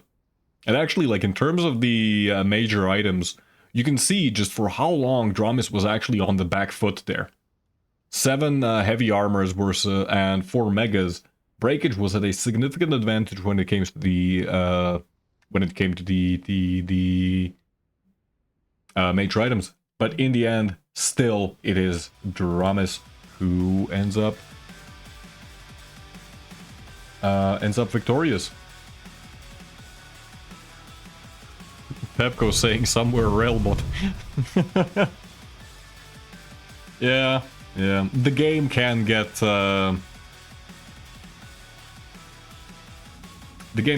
pretty rail heavy. It's just how it is. And arguably, you know, there is no like proper solution to this problem, because you still need, like, you need something like a rail. You need more rails, yeah. But yeah, the game does need something like a rail so that you have a good long-range defensive option. Because the alternative is that you have just basically the HMG. And, you know, to deal damage with the HMG, you just need line of sight. But if you have line of sight, so does your opponent. So pretty much always, as soon as you're going to be on a lower stack, you are going to be at such a huge disadvantage regardless of your positioning. So I probably didn't explain that like properly, but that's kind of the gist of it. Anyways,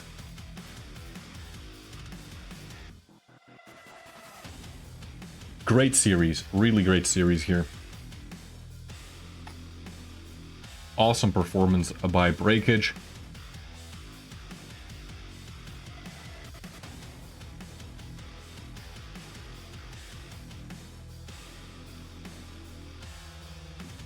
And yeah, I do want to point out the 2 points, at least, no, the 1 point where Breakage ended up doing the suicide himself, in the end,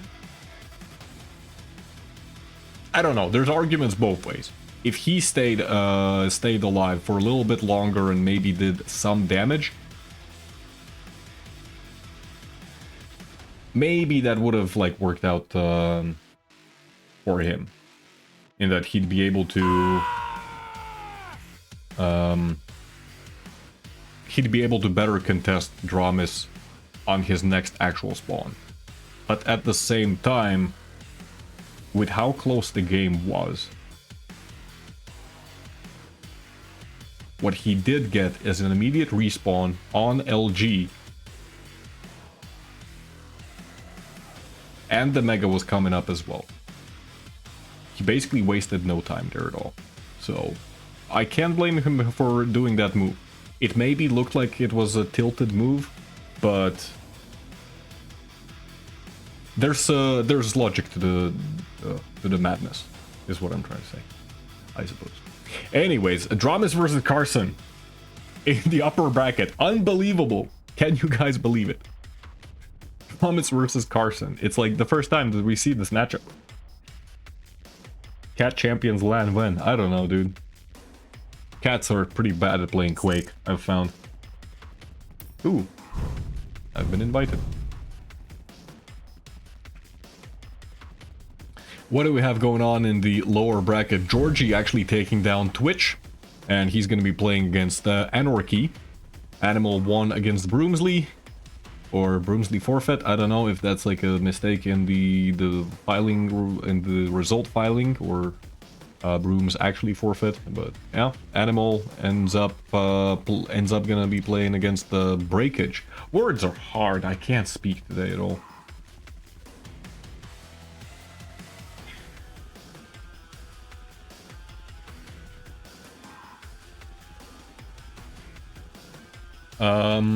Right.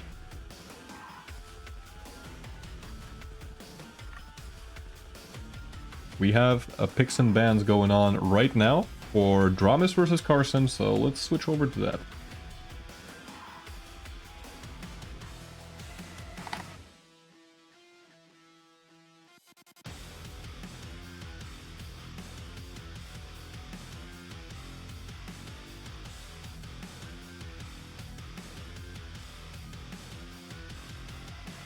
We already see Exile being banned.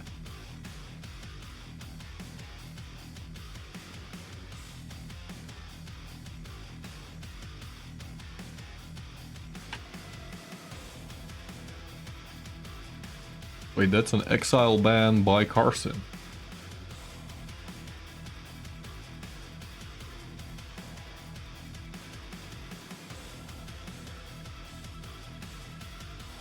I don't think Exile is actually one of Dramis's preferred maps. I do feel like this is kind of just a ban in terms of what's it called? Like, yeah, just to ban a map which Carson might be feeling uncomfortable on. Dramis banning Corrupted Keep.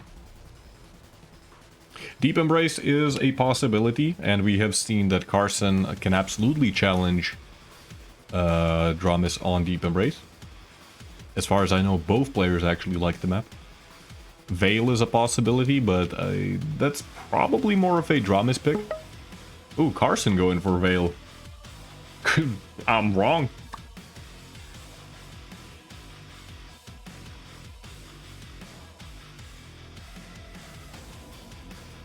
Does NAQCL have map rotation like Estodi?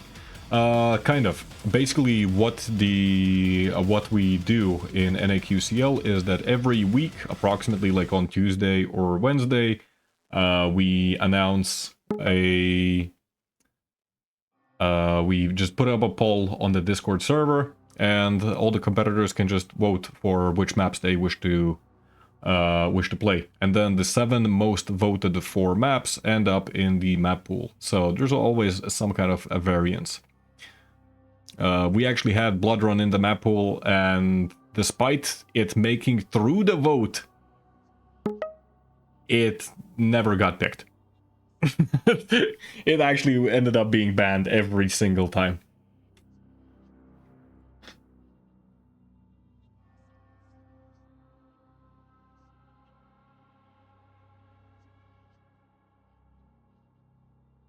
Broomsley is usually the one who would be voting for the weird maps nobody likes. And then trying to convince that, like, oh yeah, I know the guys, like, this map's good. Like, it's actually good. It's always Broomsley. Hey, we've seen Koth sometimes. Somebody get Fab Feline here so that he can vote for Koth.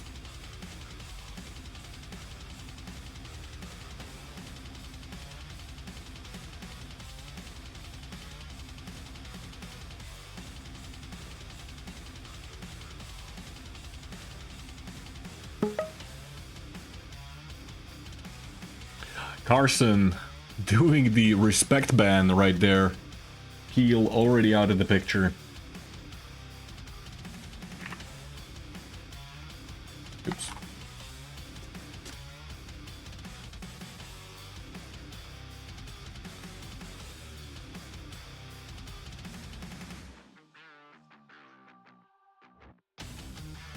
I know, right? Tomo, like, what is this? Why would anybody in their right mind ever play Blood Run?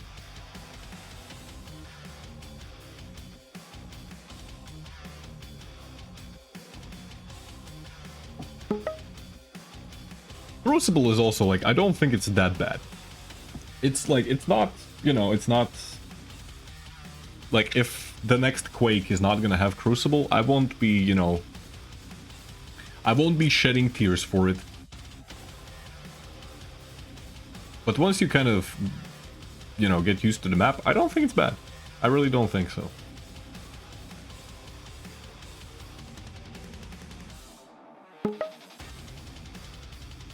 Yeah, you can't teach an old dog new tricks. I suppose so.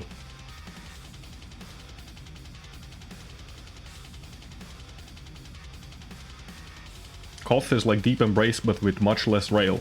Yes, Tomo. Yes. It's actually surprising how like the like Tauro-Koth, like the dual version, it feels to some degree a little bit of Arrow Walk, a little bit of Deep Embrace kind of mashed together. I really like that map. I think there's a lot of opportunities where you have to really think about the major items when you're going to be going for them and where you're going to be positioning yourself. Because if you don't, like, you get fragged once, then like the spawn frags start happening and it's just painful. And the rail being in the position that it is, it's not a guaranteed thing that you're going to always have it. If you want to get the rail, you have to, like, really commit to it. Or play Nyx, which is why we've seen Nyx so picked, because it's kind of a get out jail free card, you know? That's like the one exception where you can actually do, you know, risky maneuvers, trying to steal major items, trying to get the rail, and still get out alive. But overall, I like the positioning of the major items on that map, including the rail. It's set up in such a way that you have to commit to it.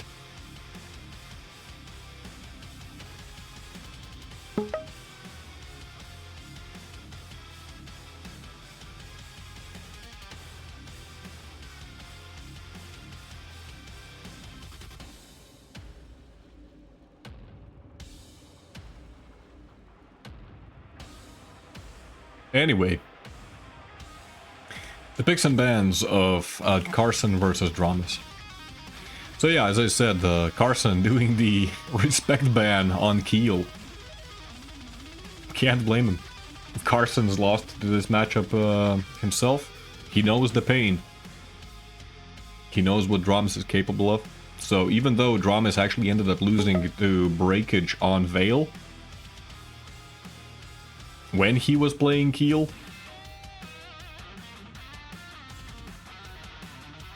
it's still a very a very respectable pick for him, you know? Why take the chances? Dramis instead, he's gonna be playing Ranger.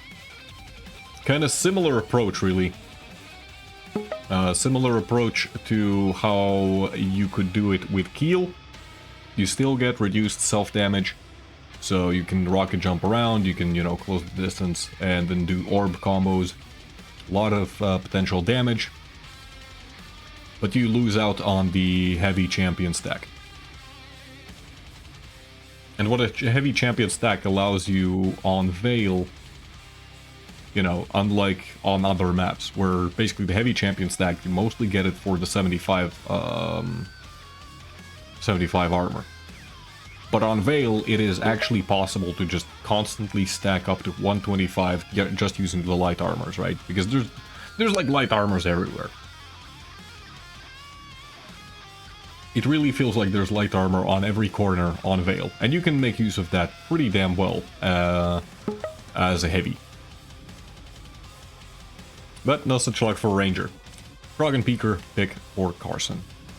Map number 2 is going to be Molten Falls, Dramis banning Anarchy, Carson going for Sorlag, Dramis going for Slash. And this is a pretty old school matchup. Pretty 50-50. Again, this is... I keep talking about this dynamic, you know, of the heavy champions and the medium champions and the light champions, and this is kind of it, you know. Again, Dramis is going to have to be very careful where he's going to need to get an early advantage and make sure that he actually leaves his opponent pretty weak. We saw him already do that very well against Breakage, where, yeah, at one point it actually just becomes better for the Sorlag player to just, you know, hit escape, hit the respawn button, get a full stack, and start going around. Because on Molten Falls, it is a very real possibility that you just run out of items to restack back on. So, yeah. On the other hand, if the frag does happen on Dramis' side and he's weak afterwards, Carson has all the possibilities to just rush him off spawn. Especially because of, you know, the ability. Which, if I'm not mistaken, actually got buffed this patch. Hold up.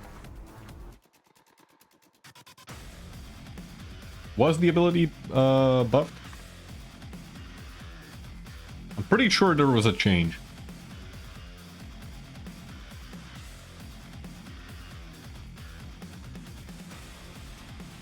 Sorlag. So yeah, it ticks now for 15 damage over for 5 seconds. So it deals the damage way quicker. So you're forced to basically go and look for a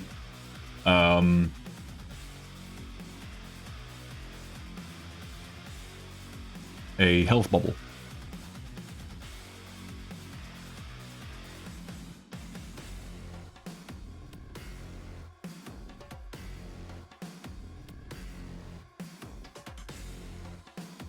Anyways, both players, they're in the lobby, they are getting ready. Dramis and Carson, they needed a little bit. But soon it is going to start.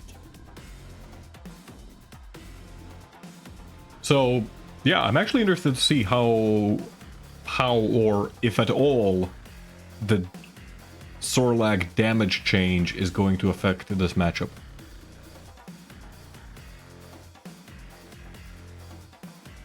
Sadly, no one doing Death Knight well for now. Everybody's been using his ultimate as usual and it's not working. Yeah, I think it's gonna take some players a long time to really get used to it. Because, yeah, when it starts hitting, like if you force your opponent into a situation where they have to stand in the fire, the damage output is insane.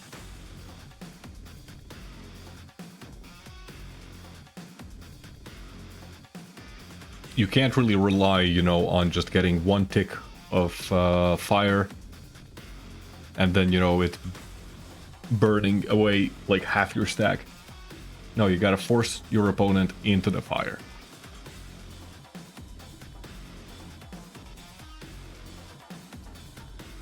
I do like the change though. I think it makes sense to diversify it, because previously it felt like, yeah, the abilities between Sorlag and Death Knight, they were pretty similar. Now there's some variety. We love to see variety. There we go. Dramis is also ready. Yeah, it's been a great week for Quake, I think. We have Estodi in Quake Champions. We have Naqcl this week for Quake Champions. The Germans, they have a LAN in Stuttgart for Quake Live. If I'm not mistaken, there's also a weekly cup for Quake Live as well,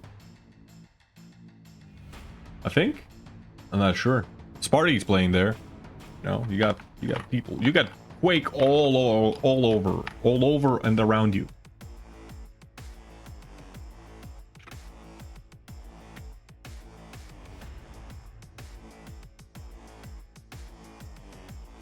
Wherever you look, you got Quake. Plus the 250 FPS Cup Season 3. That's a Quake Live series of tournaments. Is starting, I think, either next week or the week after. So there's a lot of Quake happening recently, which is great.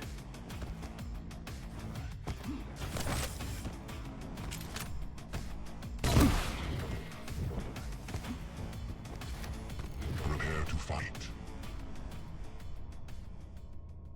Anyways, Round begins in 3. it is Carson in the blue corner playing Strogan Peaker, and we're going to be starting out on him playing against none other than the Naqcl menace, Dramis, in the red corner playing Ranger. Carson off to a pretty good start, gets quite a lot of damage on his opponent. Peaker was used, but Dramis, worst case scenario, he can always use the orb just to get away from his opponent. Already posturing for the heavy armor. Carson actually gonna forfeit it, not gonna go through the teleporter. Good move there. Not taking any unnecessary risks. Carson, he's still missing the rail.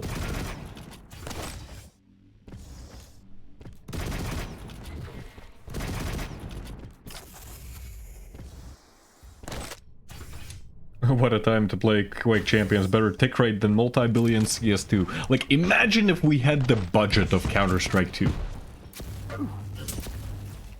Like, imagine what would happen then. Oh dear. Carson actually quite late to the Mega Health and ends up going down.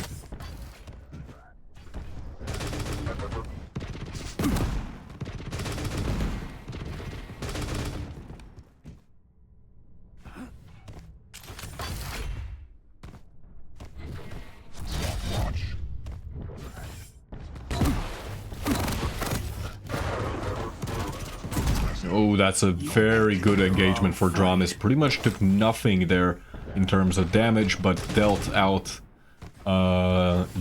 damage like it can be, you know?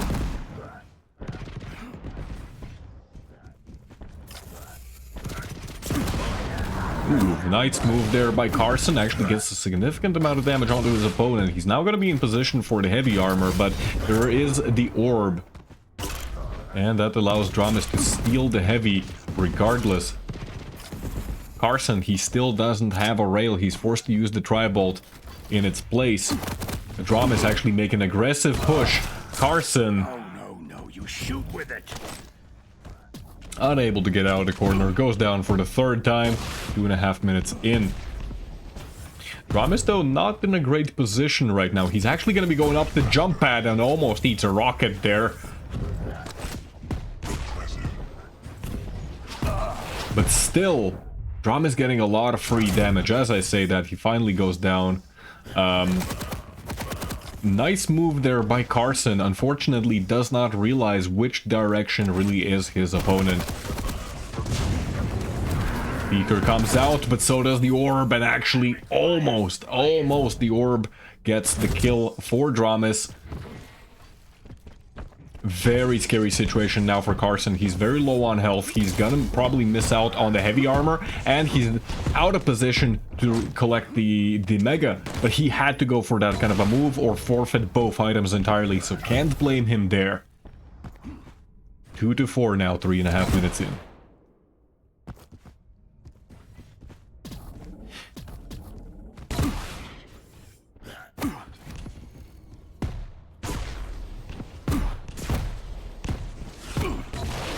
Nice rockets there by Carson, but still gonna go down in the end. Very good spawn for Carson. Still, the heavy armor gets stolen thanks to the orb for the second time. And I think this is arguably maybe a misplay not to re-peek the rocket launcher. It could have been a easy kill there. Dramis was left on literally just 2 health, but still.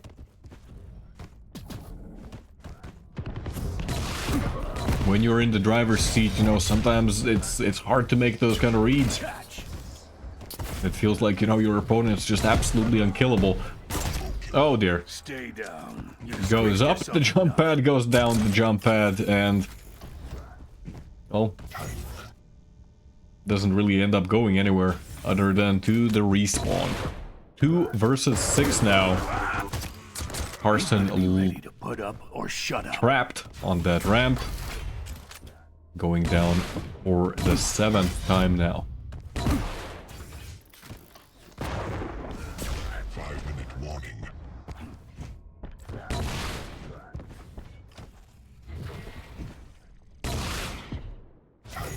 That's another mega health. It's been, I think, solid 2-3 minutes where Dramis has been able to get full control of the major items. Carson's been trying to get whatever the hell he can. Good push, really good push there by Carson. Realizes that he got a significant amount of damage with the peeker and goes for the killing blow. Has to be careful. Orb is in play. Most likely, if Dramis is able to get another rail, we might see an orb into a finishing rocket. Oof. Oh, like, it always surprises me how players are able to hit those kind of shots, you know, through the little railings there. Both players exchanging their rails. Carson arguably coming out in a better shape out of that, but he actually retreats back. Very good railing there, but the orb finisher comes out, and that's again 5 frag difference. Dramis leading.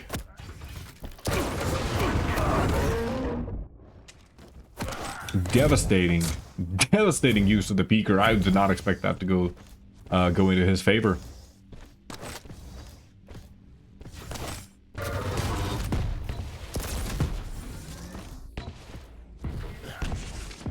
Carson again setting up for the mega health. He's in a pretty good position now to start getting full control. He does get the mega health. He does get 1 light armor as well. An orb comes out, doesn't actually teleport over to it. Heavy's coming up in 5 seconds. Ooh, unfortunate, really unfortunate to be unable to push Dramis away with the lightning gun. And Carson making an immediate push off through the teleporter, but doesn't really get achieved. Doesn't really get anything achieved. Takes so much damage in the process and already goes down for the 10th time. And time is not Carson's friend anymore. Another peeker usage, and Dramis still hitting rails, compensating for that game against Breakage he had. 52%, but boy, what kind of rails are these? Really good ones, really good ones. If it bleeds, I can kill it.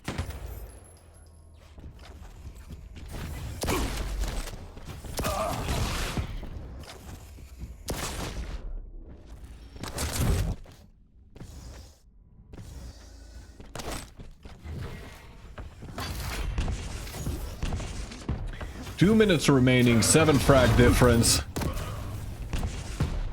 You can see the desperation coming out from Carson, who's now like at a stack disadvantage and still trying to push his way in. But what choice does he have? If he wants to win this, he just needs to make these kind of Hail Mary pushes. I have served the strong Dramis very early on a Mega, which is gonna give Carson a little bit of time actually to restack. He might be in time for Heavy as well. Dramis already setting up a rail angle, but actually retreats just before Carson shows up. But yeah, 6 frags in 1 minute and 20 seconds. I don't know if it's really possible. But Carson might prove me wrong. Actually, no, it's now starting to look very bad for Carson. Oh dear. Oh dear, almost going down there.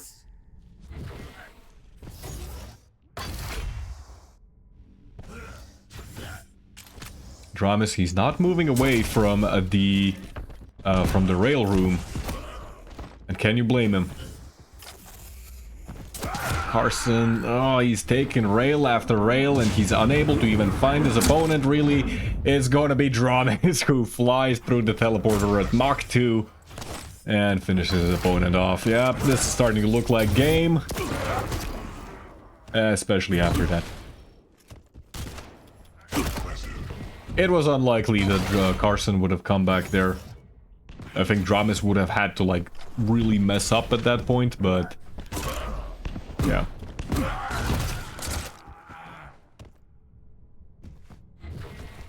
Seven to 15 is going to be the final score.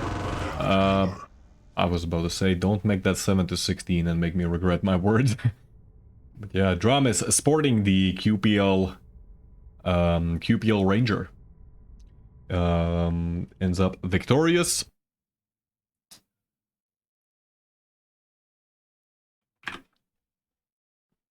A stylish victory. Yeah, Rugnardish style indeed. Style indeed.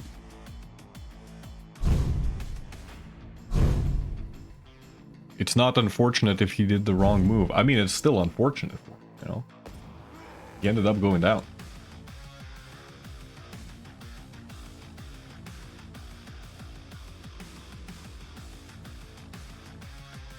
Anyways, that's map number 1 for Dramis.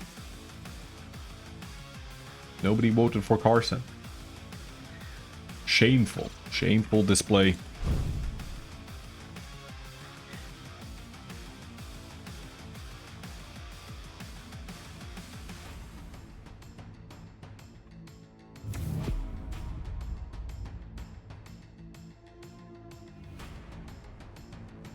We are going to see Molten Falls, though. Sorlag versus Slash.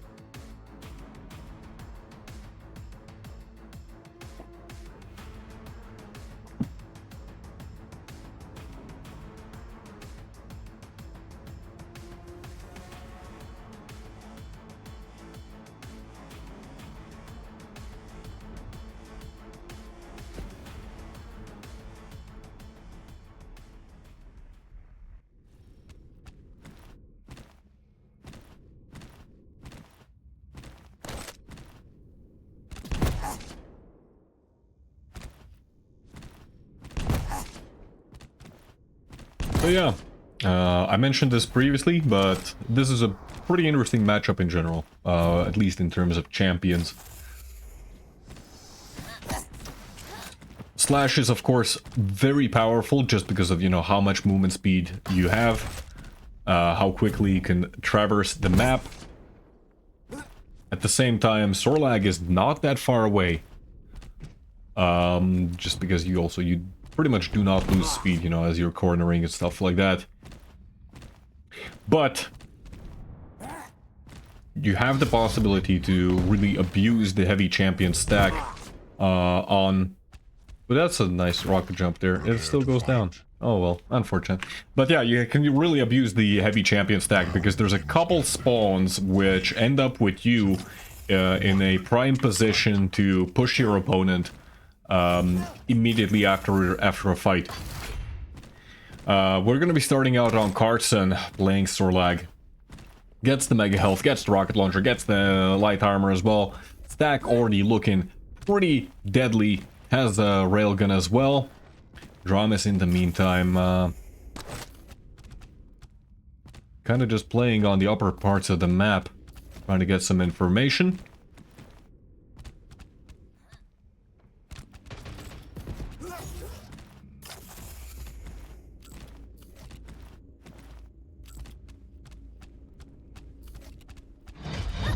Potentially a fight coming up. Neither player connecting with their rails.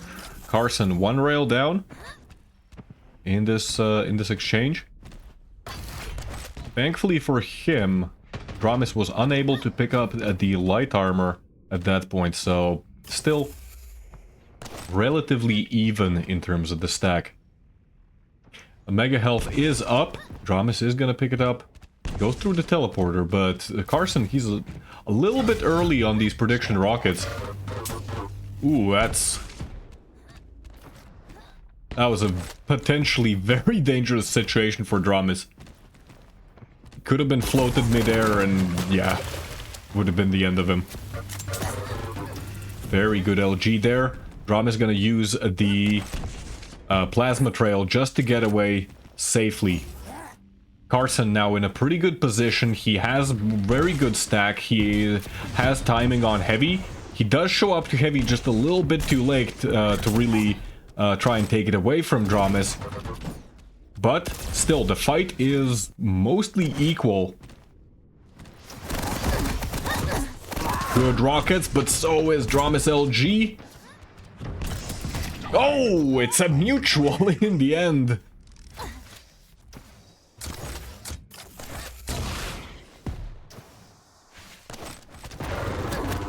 Carson, oh my, all he has is the plasma gun and he's just unable to finish off his opponent. He does end up stealing the heavy armor, if I'm not mistaken. And here comes the big thick lizard.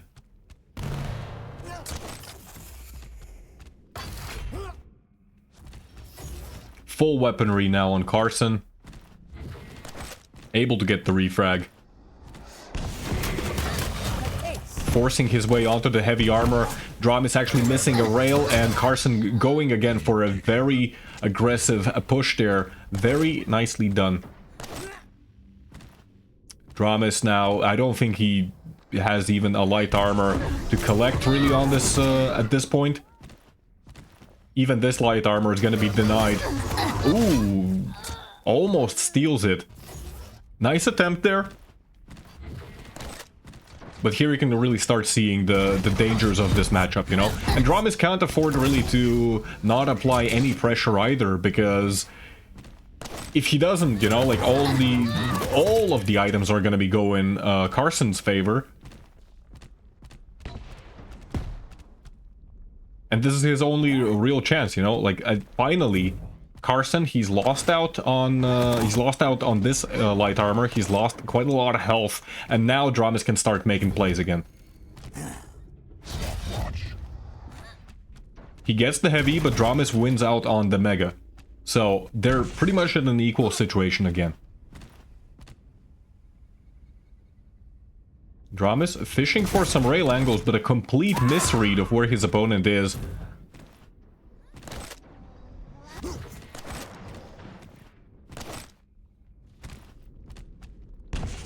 Had Dramis actually been in the lead at this point, he would have been really happy about leaving Carson so low on health. Oh, the spit doing an immense amount of damage, and it's going to be the spit actually which finishes off his opponent.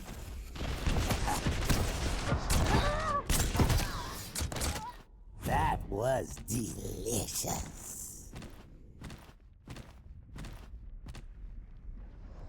9 versus 2 already.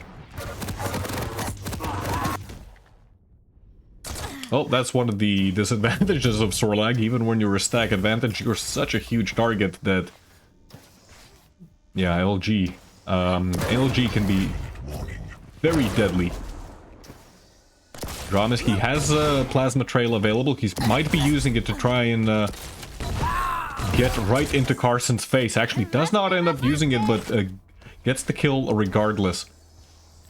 Has to be careful. Carson got the LG spawn. Ooh, Carson very low. Ends up being taken out by the rocket.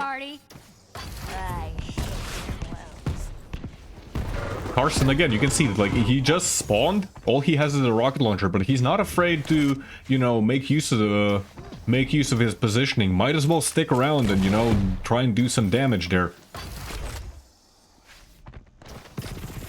Every fight right now for Dramis has to go very clean. Well, here's a really good example of that happening. And he's clawing his way back in, but we saw how quickly Carson was able to get those 9 frags that he's currently holding on to. It could switch at any moment. Dramis, he has full control, and even with all of that, the stack difference is not that substantial.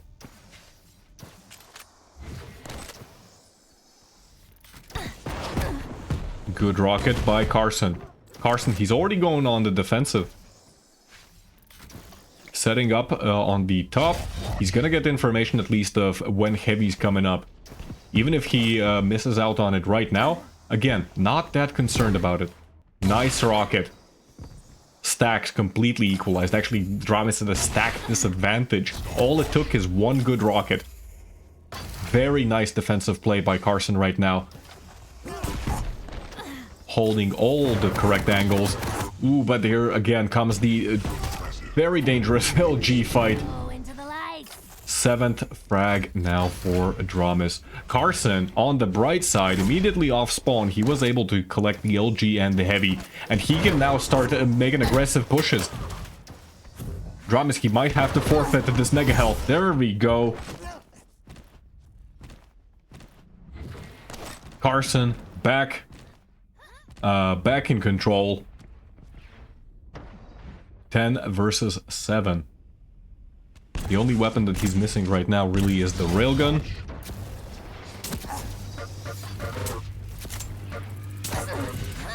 Ooh, but the LG, it's feeling a little bit noodly there. Oh, what a great rocket! 2 great rockets! Into the shotgun finisher.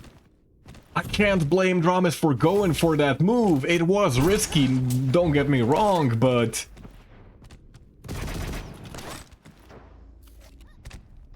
with Carson so low on health, and with time slowly running out for Dramis, he had to make something work there. Sorlag actually working, imagine Tomo.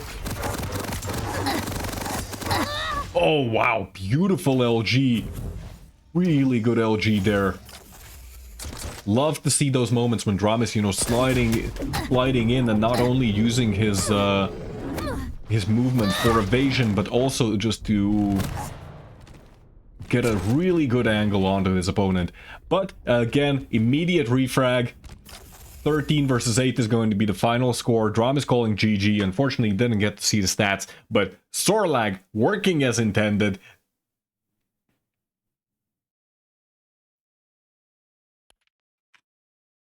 Really good game, actually. Like a solid display of how this matchup should be played by Carson.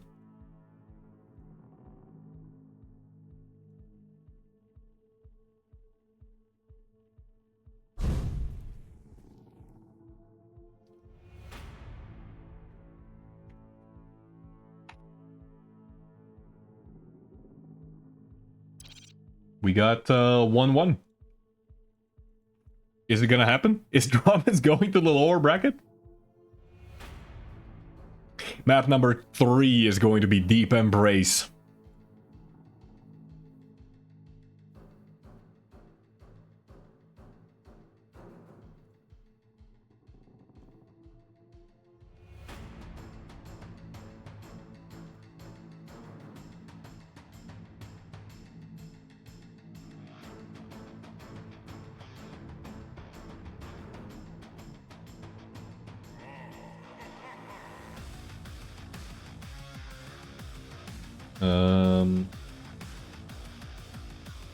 Why the pause? Dramis. Dramis needs a little bit of a moment. There we go. He's readied up as well.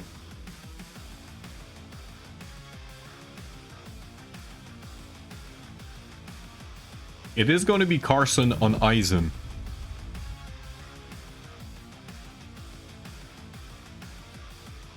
I'm not sure if that's the best pick against Athena.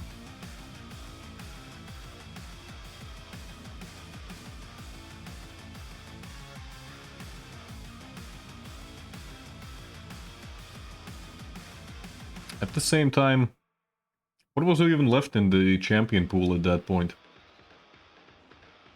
Oh, this feels like a wicked hangover coming on. Honestly, with the remaining champion pool, I guess it's not that bad. Ranger was already out. Strahd was already out. Anarchy was banned. Although Anarchy is like, I don't know. Anarchy is a weird pick. It can absolutely work on deep, Prepare to fight. but it can also just backfire terribly. Round begins in Anyways, 3, 2, 1. Fight.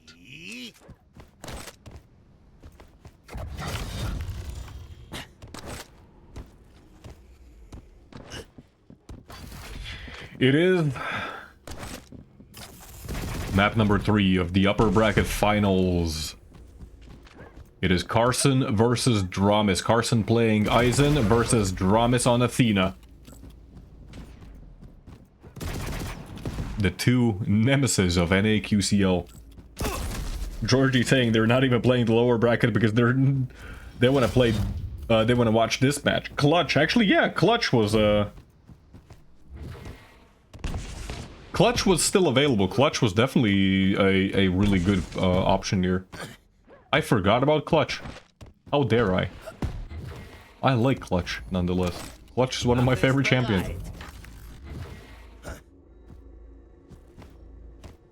Can't catch me now. Ooh, dangerous situation for Dramis. Oh, but it actually backfires. And Carson's taking an immense amount of damage for nothing returned.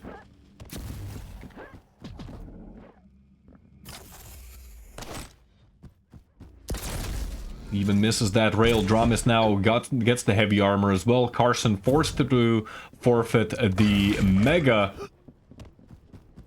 But does he know? Does he know that Dramis had delayed the Mega in the end? Hooks up. Actually fails to get down the high ground. It's gonna be another turret pretty much eliminated at no risk. But Carson starting to get some damage on the board himself. Ooh, dangerous move there by Dramis, but thankfully he had one hook to prevent himself from being floated midair, and that's gonna net him the first frag 2 minutes into the match. Carson taking a rail immediately afterwards. Heavy's gonna be coming up and oof.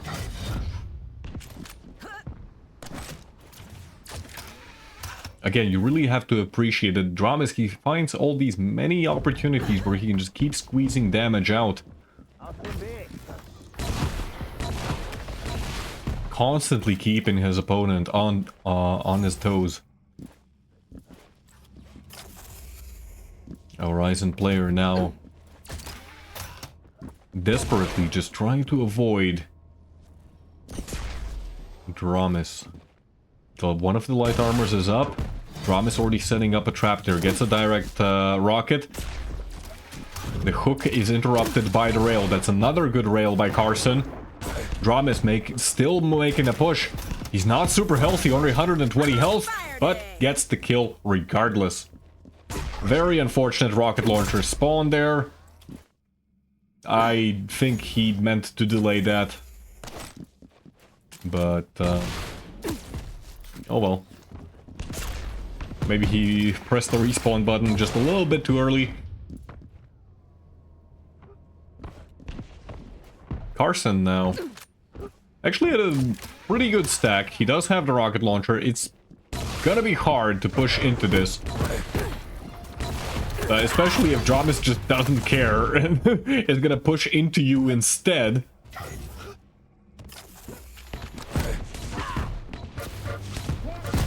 But Dramis tries to play it smooth and slick and fancy. Ends up going down twice in a row. Definitely an opportunity here for Carson. I'm not sure what's with the stutters. I have a suspicion that the server doesn't like me. Oof. Actually, Carson's LG failing him a little bit there. Oh, and Dramis goes out the map. Actually, I think, yeah, Dramis, he ran out of hooks and he had nothing left to get himself back into the arena, and now it's tied. 4.5 minutes in, Dramis trying to do a very risky move there by hooking onto the heavy, but that's not gonna work out for him. Carson already setting up for the LG spawn, gets some damage in, the turret helps out a little bit. All of the light armors have been removed from the map. Dramis does get the rail in the end. Oh, beautiful rocket there. Unfortunately, it does only 29 damage, but still it's enough to keep Dramis on his toes. That's another heavy armor for Carson. 10 seconds until Mega. He's in a really good position now. Dramis has nothing really to work with. He's just living off of these health bubbles. Oh, and again, Dramis trying to use the hook to steal one of the major items. And all that ends up happening is he ends up running headfirst into his opponent.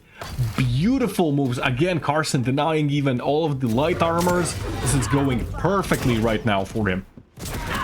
Oh, as I say that, the Tri-Bolt probably wasn't the best weapon choice there, but an immediate refrag thanks to the super shotgun. So not that much of a setback for Carson. He did lose out on the railgun, which is probably the biggest loss for him there. But again, just a very good streak of kills coming out right now for Carson. Dramis, again, no armor whatsoever. Trying to get the rocket launcher, but pinned in place thanks to the LG.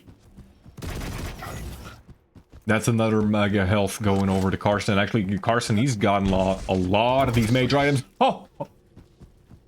Great prediction there. And, yeah, nice move also by Dramis, actually, not to panic. Still ends up delaying the spawn. Delaying spawns it's a mastery in its own on Deep Embrace. But holy hell, Carson, he's locked in.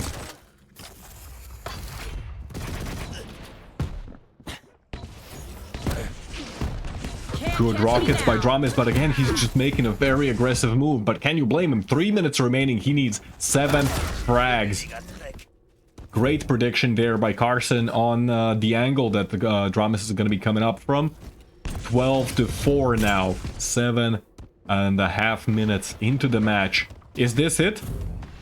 Are we finally seeing Carson sending Dramis down to the lower bracket? 13-4. This is falling out of Dramis's control fast.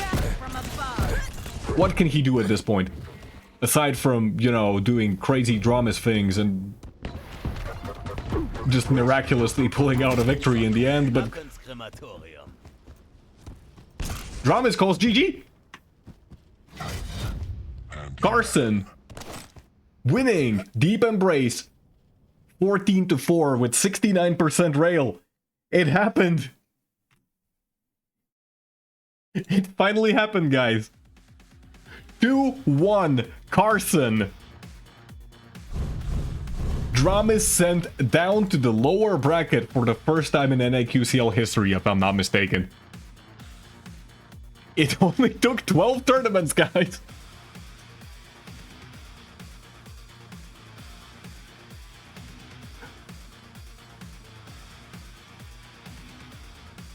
It only took 12 tournaments.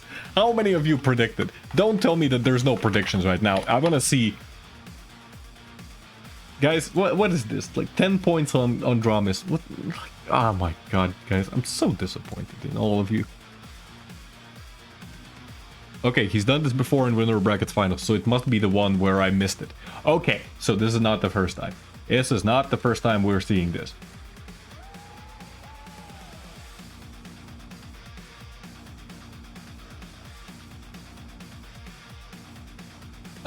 Georgie and Breakage apparently were watching, so I mean, let's just get Georgie Breakage here.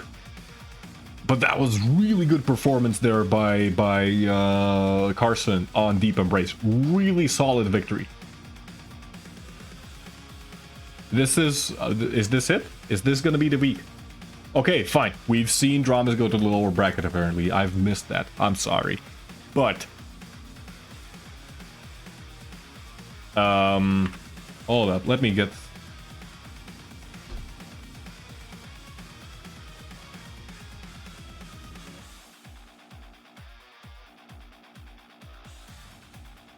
let me get an invite to...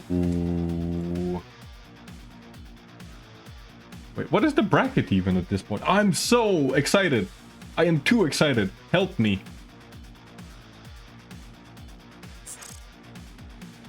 Okay, yeah, it is gonna be Georgie versus Breakage. So yeah, it turns out the guys this entire time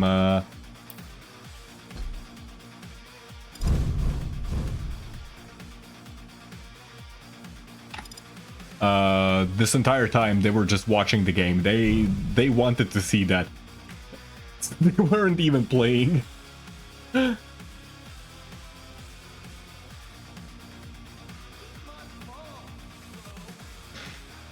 Oh my. Oh my. Exciting. Very, very exciting. Anyways, Georgie versus Breakage. This is a rematch. Yeah, it's a rematch. We already saw this in round number 1. Breakage had a very convincing map number 2. But map number 1, it really felt like Georgie was going to come back at any moment there. So, hey, maybe Georgie's going to have a bit of a revenge there, huh? Maybe? No, I don't know. Maybe. Maybe not.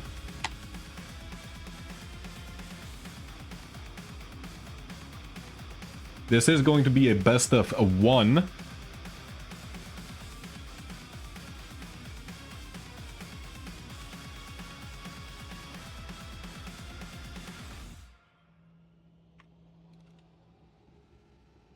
And then the winner of this match is gonna go up against Dramis.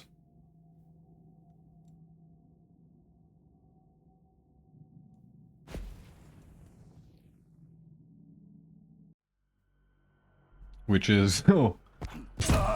Yeah, you don't get to see Dramis in lower bracket often. It's like literally once in a 10 tournaments kind of thing, you know? Prepare to fight.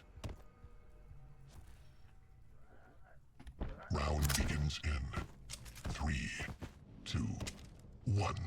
Fight.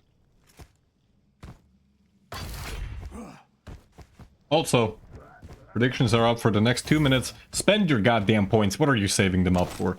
Aside from, you know, Tones waiting for me to play duels and then wasting all his points there because I'm never gonna win a duel ever in my life.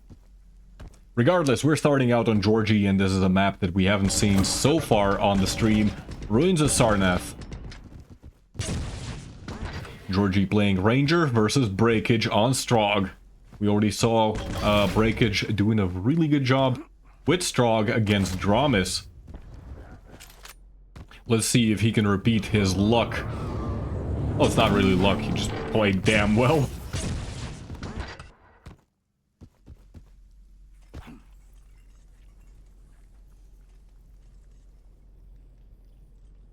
Sweden doesn't allow you to gamble with points? Wait, seriously?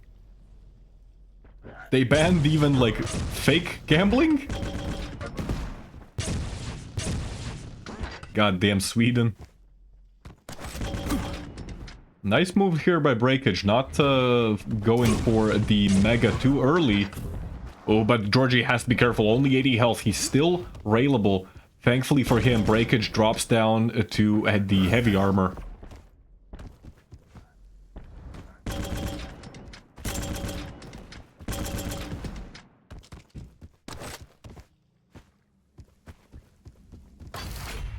Actually, that does make sense. Yeah, that does make sense, Grognardish. Very nice use of the Tri-Bolt. Has to be careful, though. Georgie, actually, that entire time, for 2 minutes, he was unable to get the railgun. He finally gets it. Breakage now on the hunt. Oh my god, what a messy engagement, but Breakage is the one who emerges alive from that bloodbath.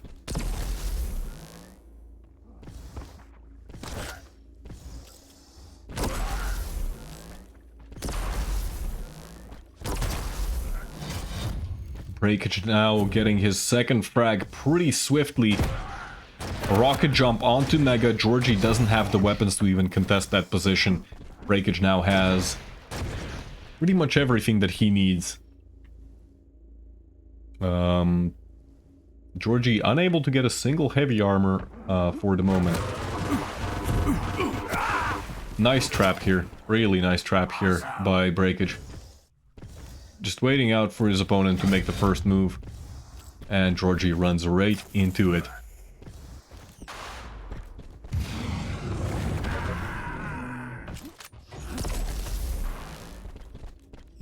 Georgie using that water railgun. It's making a pretty funny sound, I have to say.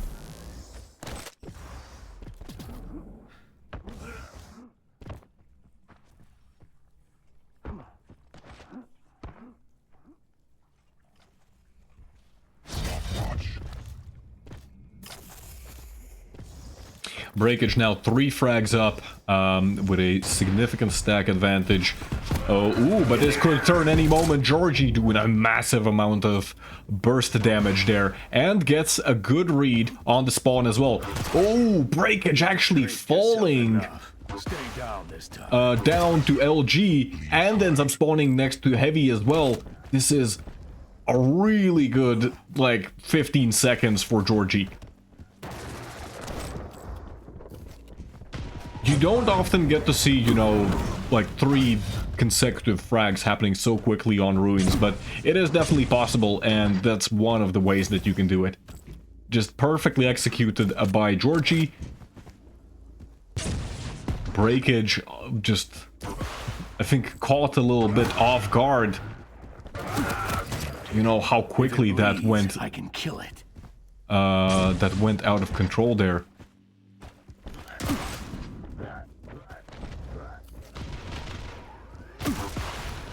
Oh no, Breakage actually failing the jump, and he's gonna be taking 2 rails, 3 rails, goes down for the 5th time. Georgie now collects the heavy armor, meets his opponent, tries to actually force the plasma gun spawn. Unfortunately, misses out on it. On the bright side, Breakage is still gonna be denied from getting anything really done on the map. He could be making a very aggressive push here, and it probably would work out. There we go. Thanks to the orb. Able to get a bit of a messy fight there, but still, another frag.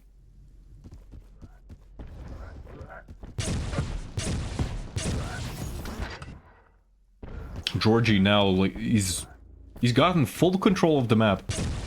And you know, with how confidently Breakage was playing in the first half, it's almost unbelievable how well this is going for him. Breakage, he was able to hit a very good rail there. Puts Georgie in an uncomfortable situation where he has to just commit to the heavy. Breakage, he does find a light armor for himself. The Peeker does come out, does a little bit of damage, but that's all it's going to do. It doesn't give Breakage an opportunity to really go for a kill. Good positioning here by Breakage, jumping down already for the heavy armor, and the rails are not going to be connecting for a ranger player, meaning that he's pretty much forced to give up heavy. He is at a 4 frag lead, but yeah, the rails, they're no longer connecting.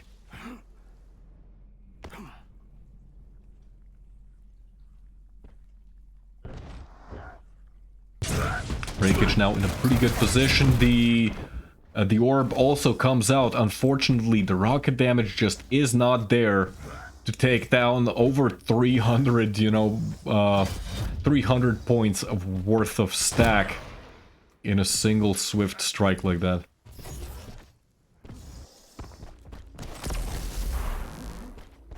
Georgie can base this out, but he won't. I mean... Oh dear. Look in the wrong direction. Oh boy. Good rockets though. Good rockets by Breakage. Very good LG. 3 health on Breakage. And he gets the heavy armor immediately after and the 2 health bubbles. That being said, there's the Mega. And a really good tri-bolt shot.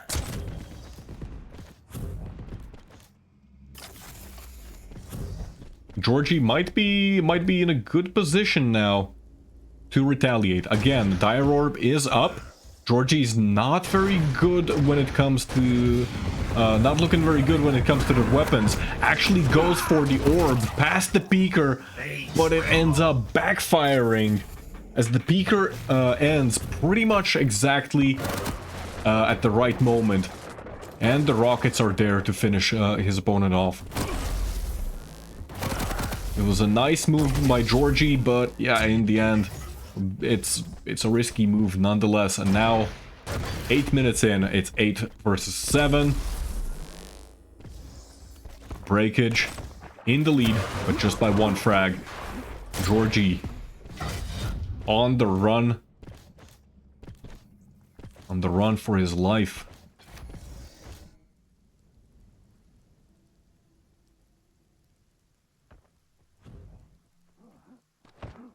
Georgie's going to be making a lot of noise. That's going to make it known where he's going to be approaching from.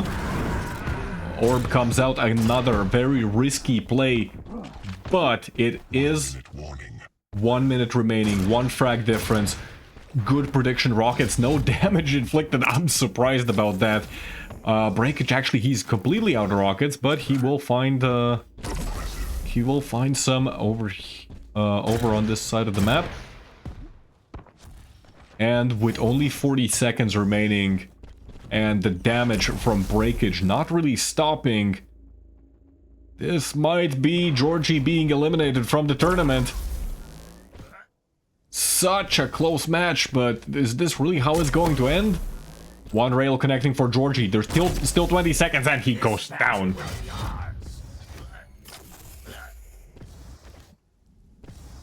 This is probably it.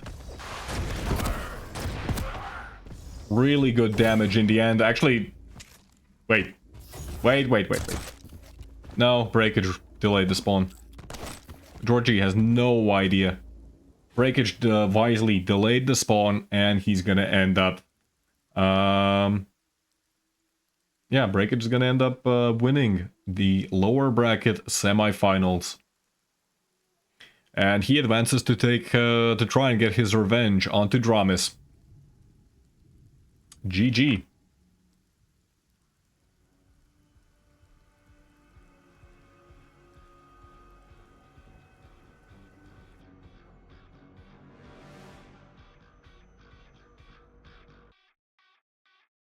But yeah, interesting dynamic between the orb and the Peaker. You could really see that, like, Georgie, he was trying to find a moment when Breakage would use the Peaker and would essentially be a sitting duck. They were nice moves, even when all that Georgie had was the super nail gun. It's easy to underestimate the super nail gun. It shreds. It absolutely shreds once you get in a good position. Congratulations to that one person who put in 10 points and ended up getting like 1,000 out of it.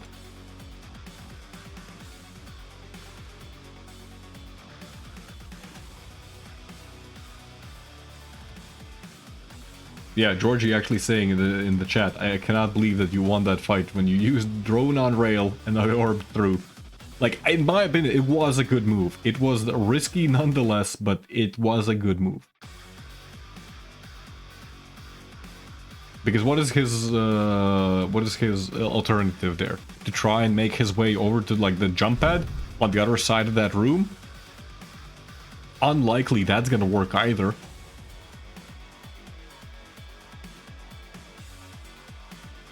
Anyways.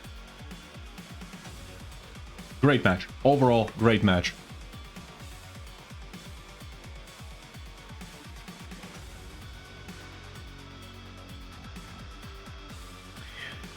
We do have Breakage versus Dramis in the lower bracket finals, though.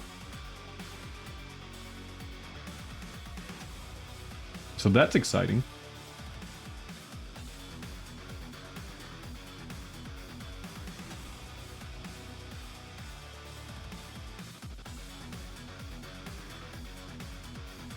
We do have a pick and ban link, so I'll show that to you guys momentarily.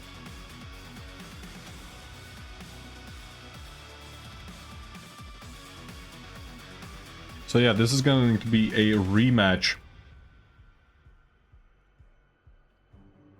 We already saw once Breakage playing up against Dramis. Breakage was able to take one map away. Nonetheless, Vale and Noth when Keel was playing, when Dramis was playing Keel, which, at least in my mind, that was not something expected at all.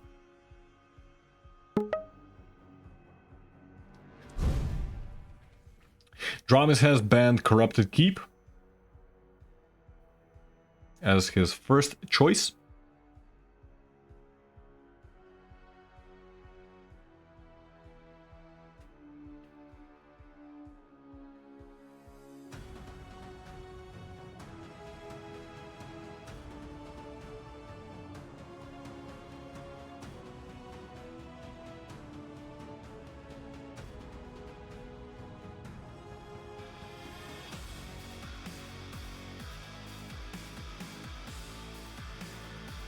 Breakage saying that those are not the right maps.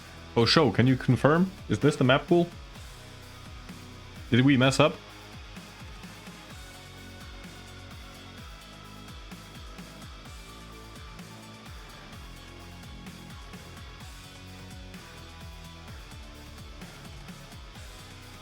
Is it?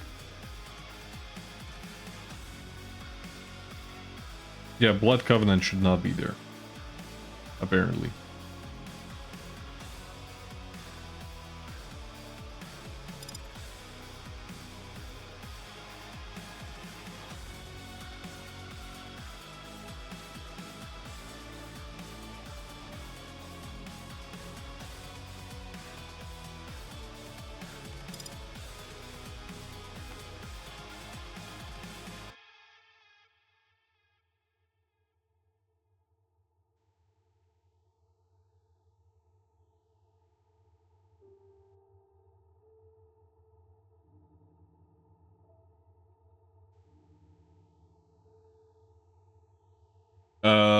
Blood Covenant was actually which map? Which was it supposed to be?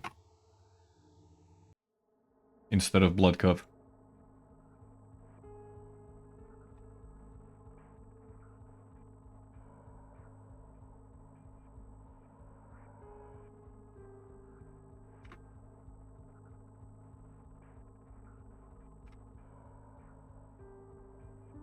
Wait, so there were 8 maps in the pool? What?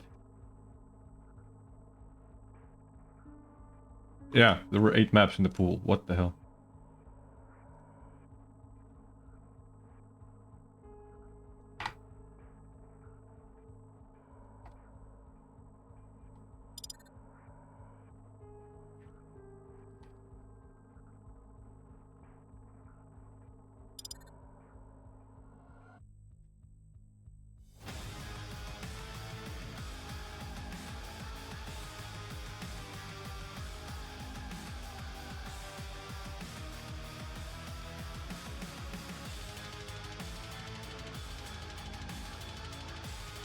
There we go.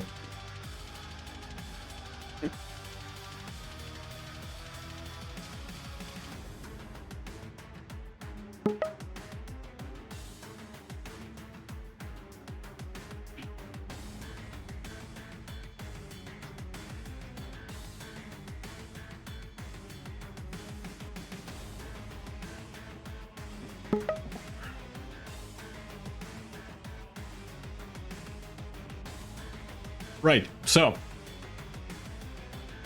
nothing really changes. Dramis bans Corrupted Keep. Map number 2 to be banned is Molten Falls. That's gonna be Breakage pick. Breakage's ban, sorry.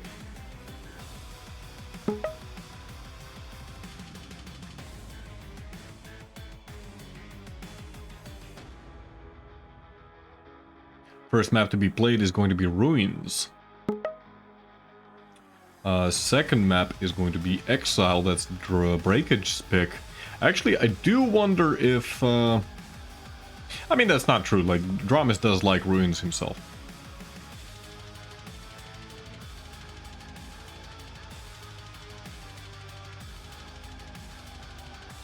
Very interesting to see that Veil hasn't even been considered so far.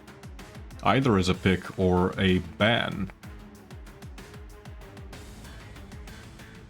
The remaining map pool so far is Veil, Deep, and Awoken. Awoken has been banned. That leaves us with either Veil or Deep Embrace.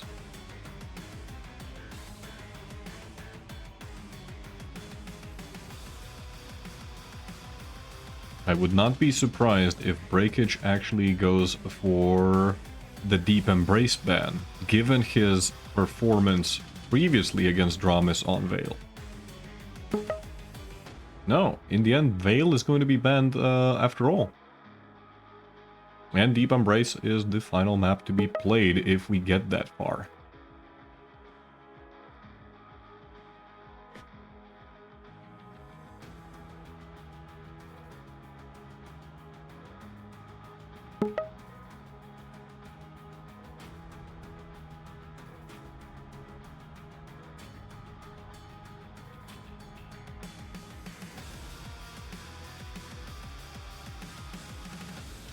Dramis already banning Eisen.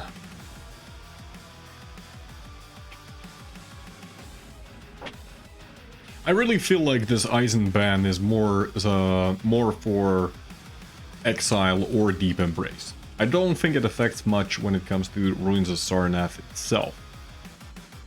Because most likely Breakage is gonna use Strog on Ruins, or Visor, or Ranger.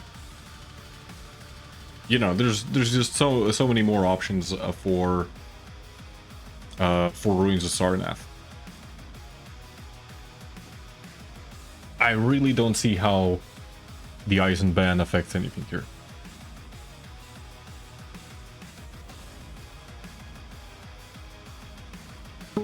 I could be wrong.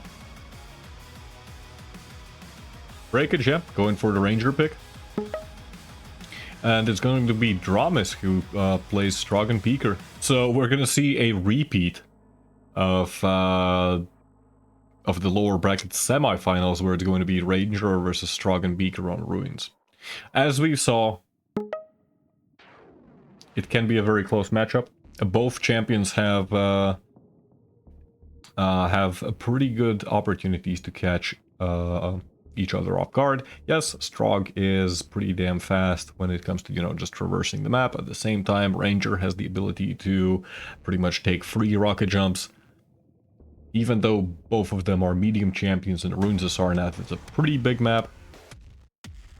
You can still get around it very quickly. And yeah, there's also that Orb versus Peaker dynamic. Dramis will have to be careful that he does not, that if he uses the Peaker, that he doesn't overstay his welcome, being, you know, fixed in that position. As it is a prime opportunity for Breakage then to close the gap.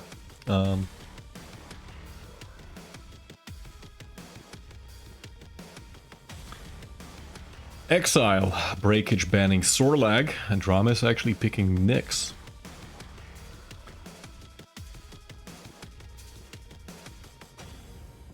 We're already seeing a lot more Sorlag picks or bans, or, you know,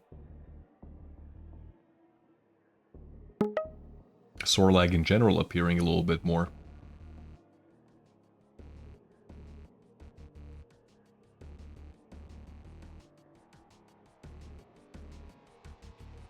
Breakage going for BJ Blazkowicz. This is another pretty scary matchup in terms of, like, it's another 50-50. Nobody really has a clear advantage. BJ, if he catches you off guard on, like,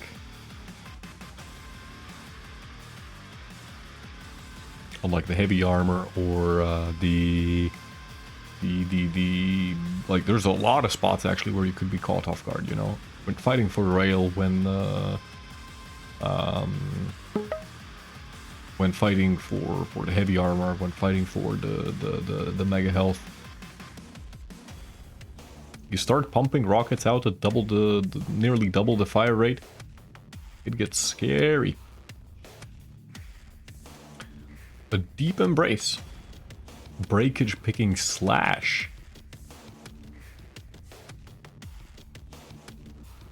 Okay, I'm excited now. Doomslayer has been banned. Athena is still in the play though. Although Slash versus Athena, that's a very, very scary scenario. Theoretically, yes, both champions are capable of non-stop stringing frags one after another. But I wouldn't be surprised. There we go, the Athena does get picked after all, but I would not have been surprised if Dramis would have gone for Keel there. Dramis is known to pick Keel on Deep Embrace and make it work.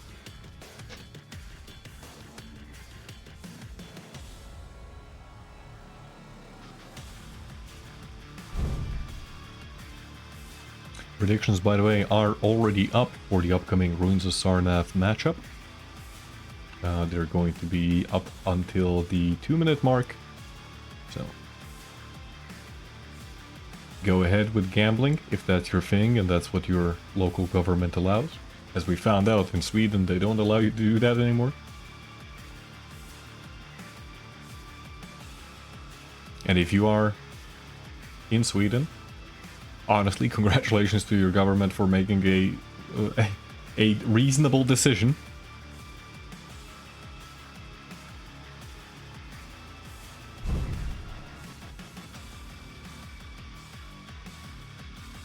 Both players are readying up. And we're actually loading in.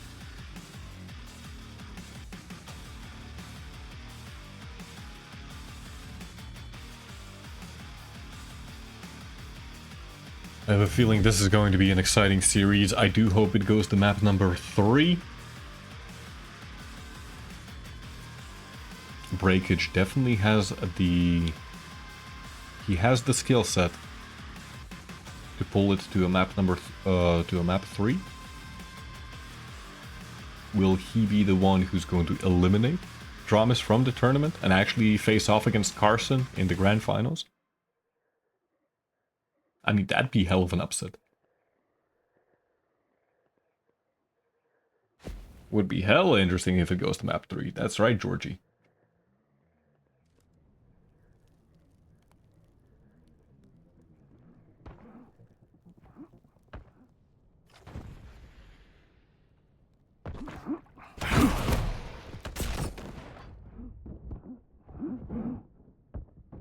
Right now, looking at the predictions, it is 97% voting for Dramis.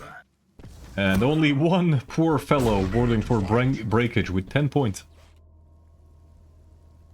But we're starting. And you know what? We're going to be starting out on the Ranger player, Breakage.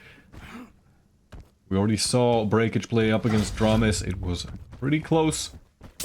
Now is his opportunity to get a revenge. Immediately taking 2 rails for nothing.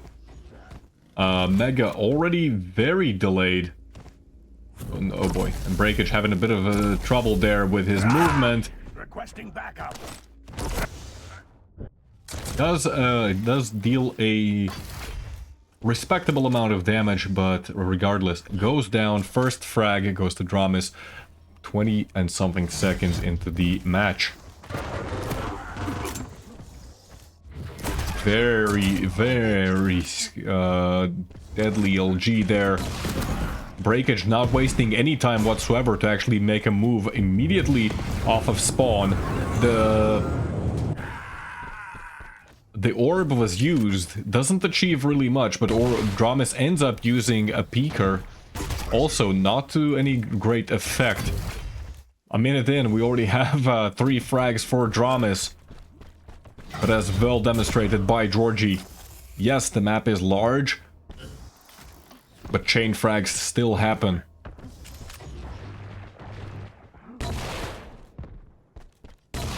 Dramis playing very safe here.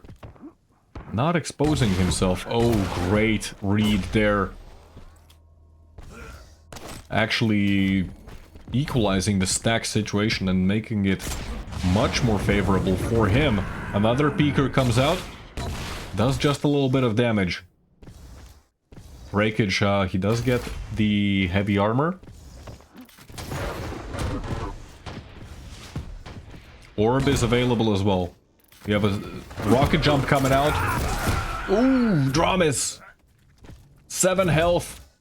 Almost blows himself up, but... Actually, Breakage ended up blowing himself up. But Dramis is weak enough where Breakage can now do this push. Although he's not going to be in position for the mega health. Still favorable position for Dramis. As I say that, a lot of LG. But at what cost? 7 health, 20 armor is all that Breakage has left. Harsh language. A sneeze. An accidental trip on one of these stones could kill Breakage. But like, he's still alive. He's taking down Dramis in a close range fight and he somehow makes it out. He's still alive? And actually, Dramis, if he repeaks one more time, he's gonna go down. Breakage somehow, amidst all that chaos, is able to win himself the heavy armor and he's back into the game. Rocket jump up. Breakage already setting up for the mega health. Dramis, he's over at the middle part of the map now. But look at the stack now. Breakage is in a great position. Doesn't really have a great idea of where Dramis is, but great move there. Dramis significantly delaying the spawn. Breakage had no idea when exactly Dramis is going to be spawning. The position was the positional read was correct.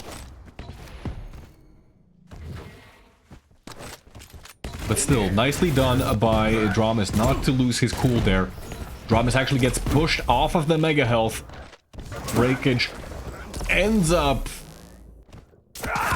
being in a very messy position. Still repeaks with 2 health. And he sticks around. He sticks around, gets the railgun, gets the rail. And that's his second frag. Very risky plays, but they worked out perfectly for him. Beautiful LG as well, but the rockets are too much to bear.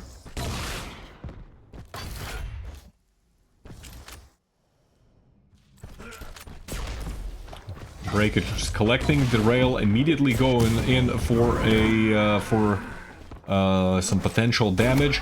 doesn't really hit anything. He's forced to use the orb just to escape from death.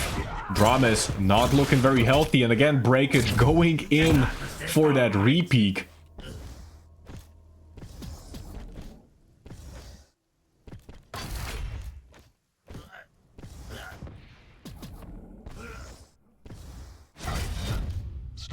Also, yes, you're right, I forgot.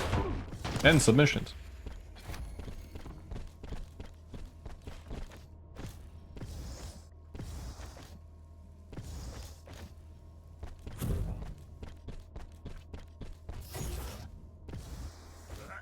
I was so captivated by by the match that I forgot to actually close the predictions.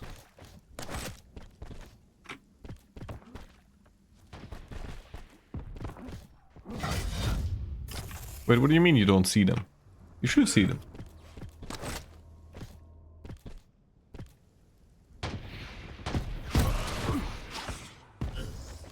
Breakage trying to get his positioning on the mega health. Nice use of the LG, gonna push Dramis away. But immediately as Dramis gets the opportunity, he uses Beaker to get some damage in. Both players pretty low, but Breakage again, and he's in that position where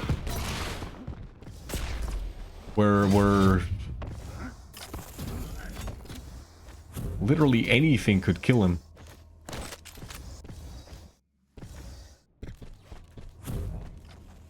Breakage has found some health at least to get himself in a position where he might live for longer than 2 seconds, but still, he ends up going down 2 to 5 now. Sorry, 2 to 6.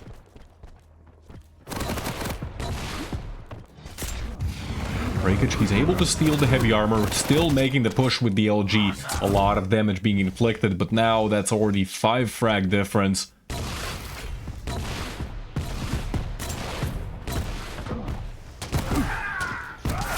Even now, Dramis refuses to die.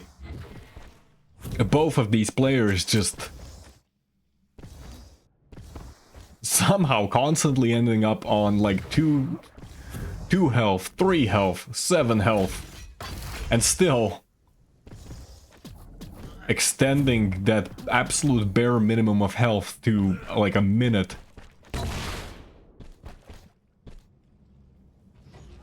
But time is no longer on Breakage's favor. He's already been doing a lot of risky stuff to catch his opponent off guard. Beautiful rockets by Dramis.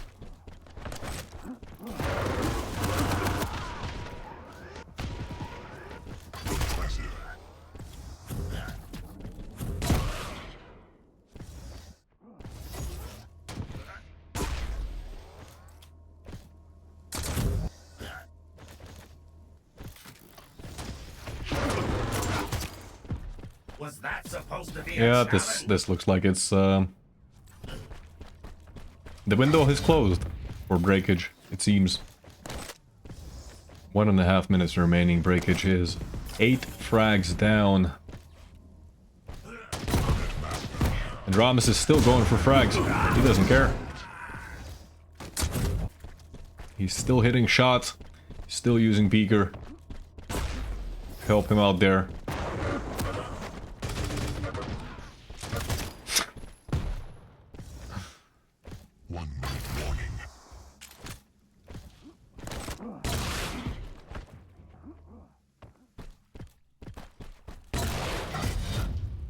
Maybe Twitch is going full trash mode. There's a pretty good chance that it is. Frankly, I don't understand how Twitch works. It's a weird platform. Breakage is gonna call GG. And the final score is gonna be 2-13. A very decisive victory for Dramis. Yeah, Breakage had quite a lot of openings there. He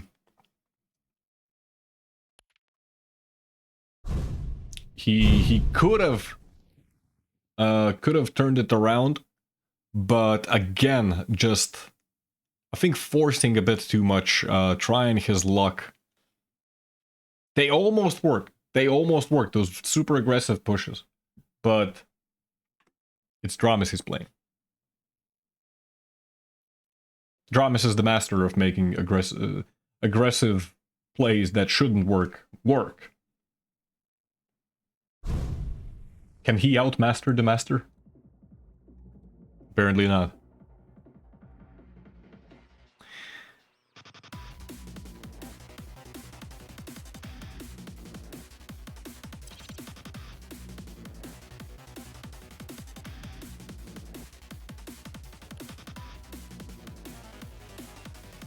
Dramis is ready.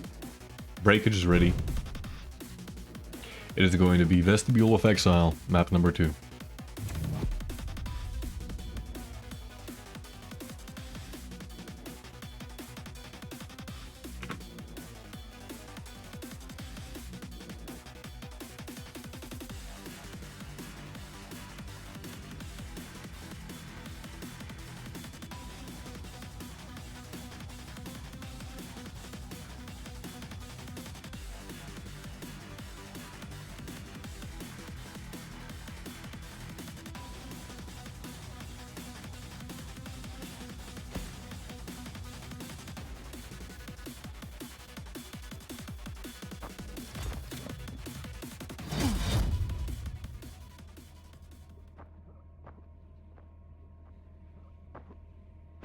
I'm really not sure.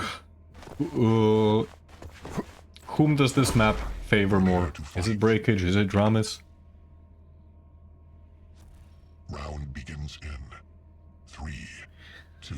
The Naqcl pick, it is generally... It's generally a really good pick. At the same time... Oh dear. Oh dear. A terrible start for Breakage there. I don't think he expected Dramis to, like, go for the heavy there.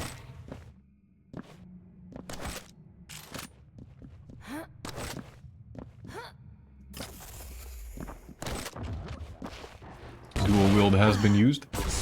Beautiful combo to start there. Even steals the heavy armor. Gets inside out damage as well. 2-0 already for Breakage. Sorry, for Dramis. Dramis now in a comfortable position, gets the mega health as well. A lot of free damage. Not afraid to even rush into the LG.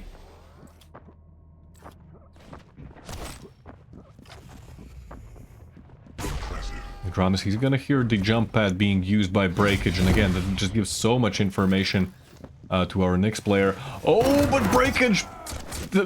He tried to go for the gauntlet? Did I hear that right?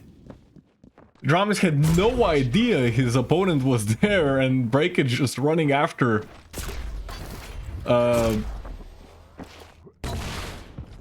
just running after Dramis with the gauntlet out. Making a little buzzsaw noise.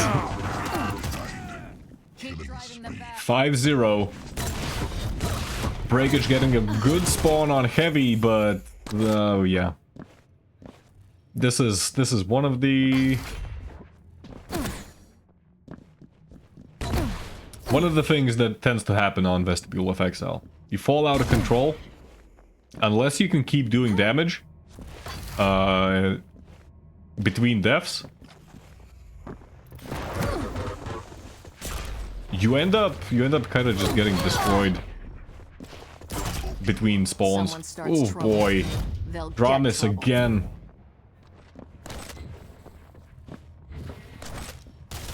Doing just what Dramis does. 24 health. Yeah, sure, I'll re-peek that corner with the rail.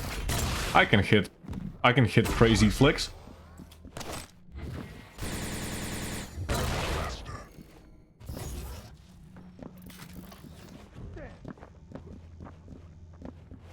Breakage right now, he's falling so far behind. The heavy is up and he's setting up in the correct position, but again, just nothing's really connecting. Breakage opting to go for the suicide saves himself the trouble, but for how long is that gonna change anything really? Again, just takes a direct rocket. I just want to point out that Breakage has so far done 699 damage.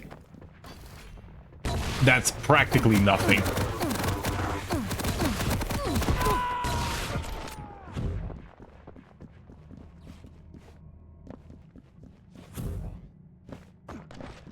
Oh, but for once, Dramis has he's lost a lot of his stack.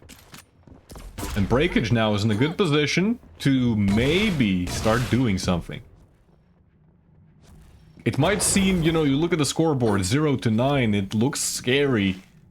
At the same time, it is only 3.5 minutes into the match.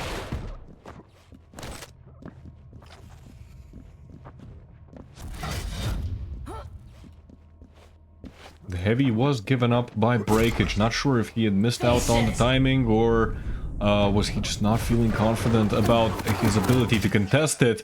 But in the end, the very nice use of the Ghost Walk is going to allow Dramis to get the drop onto Breakage. And that's the 10th frag in 4 minutes. With nothing for Breakage. Stopwatch.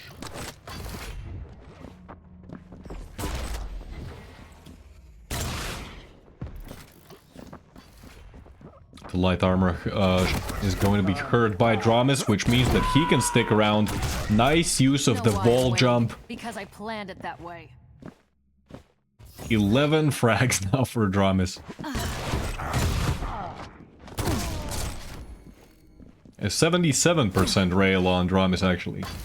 45% LG. The accuracy numbers are just through the roof at this point.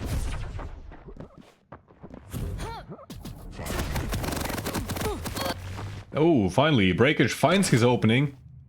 And that opening was finally when Dramis missed the rail. Stopwatch. That's all it took. He just had to wait for Dramis to miss a rail. Still on 75%. I like this positioning from Breakage, though. He knows that Dramis is going to be, you know, trying to get positioning on the heavy. And he also knows that Dramis was not healthy there. Good rails coming out from Breakage, though. He's missing that one. Ooh, he really would have loved to get another frag there. But this is an opportunity for him to come back for some revenge. Dual wield was used. Not super clean, but still. Overall, a good outcome for Breakage. Dramis now missing all of his armor. He's going to drop down on the shotgun, but unfortunately, the rail does not connect for Breakage. Absolutely annihilated that wall. And actually, Dramis, he's just sitting in the corner there. He doesn't care. He's so far ahead that he's not even moving. Hold up.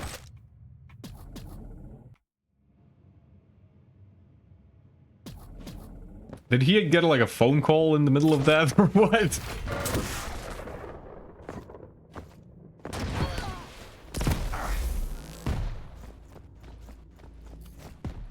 Dramis again. He did get one of the light armors. He got his health back up in a healthy state. But still, the major item timings are absolutely not in his favor. He ends up going down. That's 5 to 12 now. Good rail. He hears the jump pad. Goes through the teleporter. A lot of damage inflicted by the plasma gun, but he did have the stack to sustain the damage. 6 to 12 now. It's starting to come back. Dramis, though. Ghost Walk, again, available. And we've seen that Dramis, he's used it very wisely. Even here. It's not just about the fact that he uses it to escape. It's more also about the fact that he's able to get some damage every single time before he ends up using Ghost Walk. Oh, Dramis caught!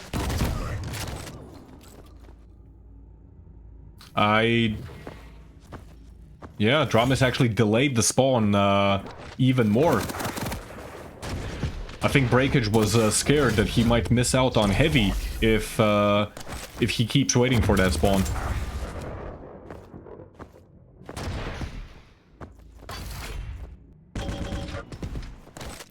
One minute, 30 seconds remaining, 5 frag difference. This is doable. This is absolutely doable. Especially against the light champion on this map. It's gonna be hard connecting all the shots, but Naqcl just does not have the starting stack to really do much. Did I curse it? Did I just curse this? Did I jinx it, I mean? Breakage, he does get the heavy armor. He hits a rail immediately after Dramis emerges from the teleporter. What is Breakage gonna do? Dramis, he's just sitting in the corner. You can see that Breakage, he wants to check it. He hears the jump pad, hits a rail, hits another very beautiful rail. Mega is immediately there. 4 frags in 50 seconds. He can do this, especially given the fact that Ghostwalk is not available. But the shotgun from Dramis.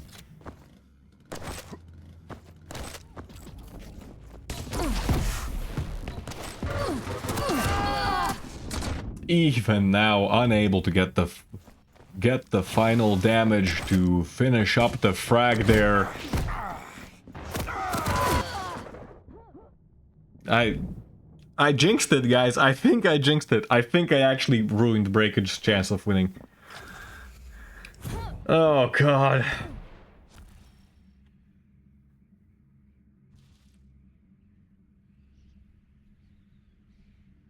Breakage was so close actually to coming back. Unbelievable, especially given how horrible of a start he had.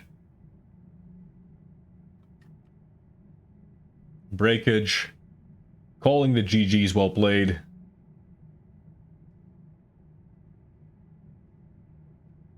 Dramis giving Breakage a little heart. Aww.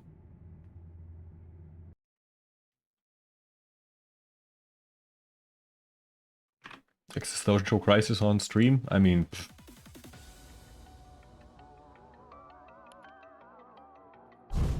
Existential crisis? That's like my second nature. Yeah, great games. Great games all around. But you know what?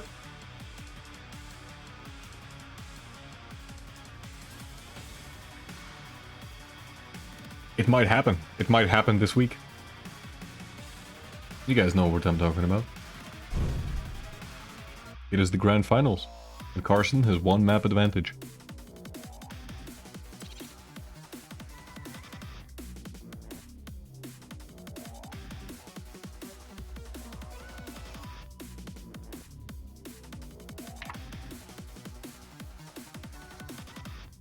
Carson actually coming in from the upper bracket with a 1 map advantage. He's going to be in the grand finals facing off against Dramis.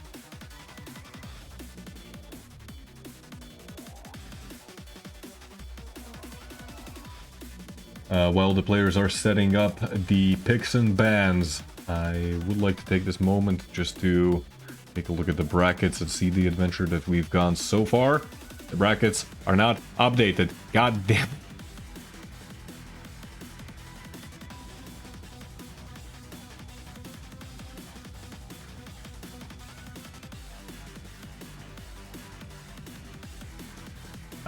Right, so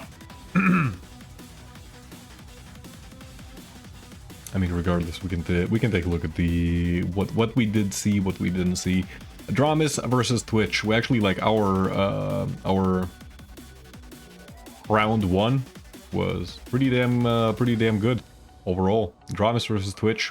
Don't know how that went, but Twitch's not a bad player. He's up there with the others. Definitely has a chance to, to take a map at least from Dramis away. It's probably a pretty tough matchup, for not having played in a tournament like this for some time. The immediately first round you go up against Dramis. Still, that shouldn't break your confidence. Breakage versus Georgie, great series, especially map 1, that was just beautiful.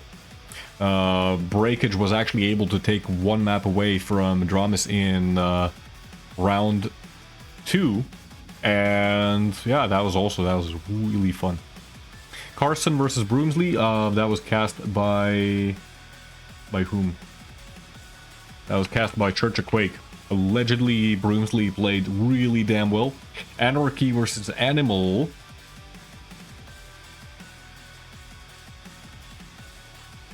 I didn't see that, but that's also like Anarchy versus Animal. We've seen them before, and it's always fun because those guys just love to frag out and just, you know, go at it. Carson versus Anarchy. Also, another matchup that's just really fun. This week has been unbelievably fun overall. It's just been filled to the brim with you know, close matchups and great games all around. Anyway, do we have picks and bans? We do have picks and bans.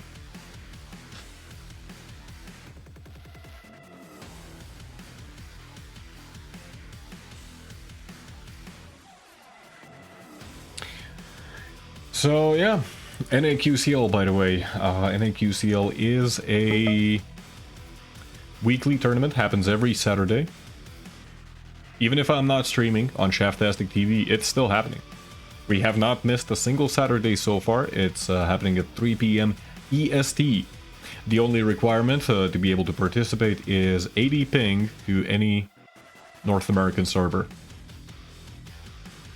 So we do have a prize pool thanks to a generous donor who keeps throwing in $100. If you don't wish to compete, but you would like to support the tournament and the players, you can donate to the prize pool yourself.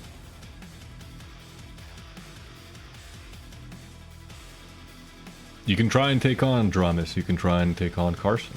If you know maybe somebody who might be interested in signing up for a tournament like this, let them know. RMV, if you're still listening, next week, you better be there. Sib, if you're listening, better be there. Chain, Strong Sage, come on guys, let's get in here. Let's get the hell in here. Anyways, picks and bans, Dramis versus Carson. It is the grand finals, as is tradition at Naqcl so far. We have Carson coming in from the upper bracket with a 1-map advantage, and he's already going to be banning Exile. That's going to be his technical victory. Dramis banning Corrupted Keep, and Carson banning Valenoth. Dramis probably bans Corrupted Keep just because there's no railgun there. Would not be surprised. Let me actually do the thing. Map number 1 to be played is going to be Molten Falls, followed up by Ruins of Sarnath. Map number 3, Deep Embrace. And the decider is going to be Awoken. Molten Falls is our immediate start. Carson actually banning Slash. Can't blame him. And it's going to be Dramis who picks Sorlag. We saw earlier in the upper bracket finals that it came down to this exact matchup. Slash versus Sorlag, but the difference was that Carson was on Slash and Carson was on Sorlag and Dramis on Slash, but it looks like Carson has a different plan. He's going to be playing Strog and Peeker, and Dramis is the one who actually went for the Sorlag pick. I am not sure how does this play.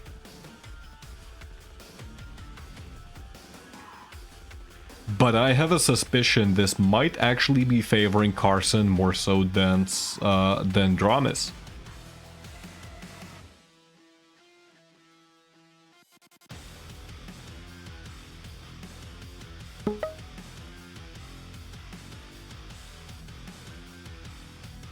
Runes is Sarnath. Dramis banning Eisen. Carson going for the Ranger pick.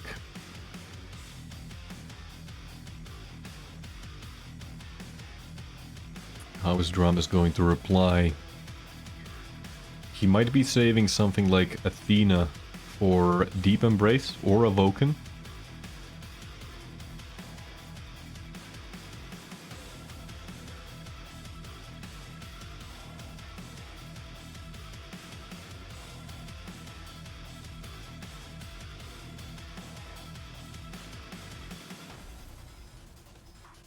Ranger, as we've seen so far, pretty popular pick on Ruins, and can you blame it?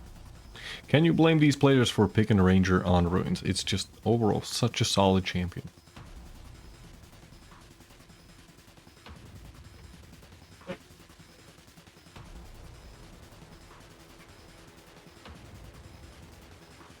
Dramis really taking his time to consider the options. It is going to be Anarchy. He's going to be playing on Ruins.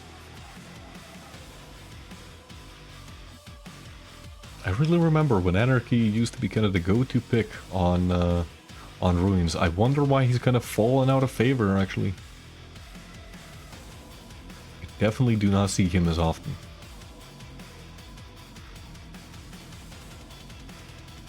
But the Anarchy pick is going to help him in cases when, well, actually in both cases, if he ends up starting to fall behind, out of control, the inject is going to help him stay alive for a little bit longer. Anarchy, of course, really looking for that moment when he hits 6 inject.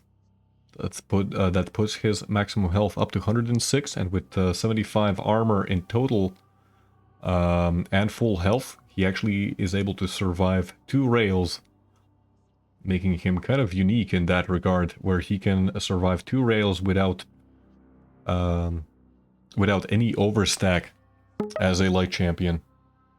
Then again, Ranger, a lot of burst damage potential. It might be kind of offset by Carson's pick.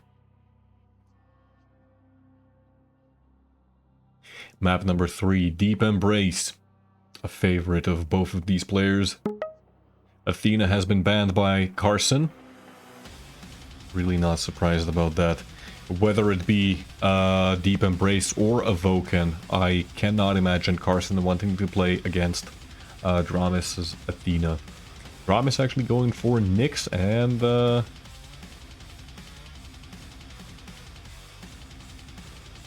is still definitely a strong pick. Carson going for Doom. Both of these champions kind of achieve a similar effect. Doom arguably has a little bit more freedom in his movement, but in the end they're very comparable. The only real difference comes down to the fact that Doom doesn't get as much of a get out of jail free card with his ability, but he gets a considerably better starting stack.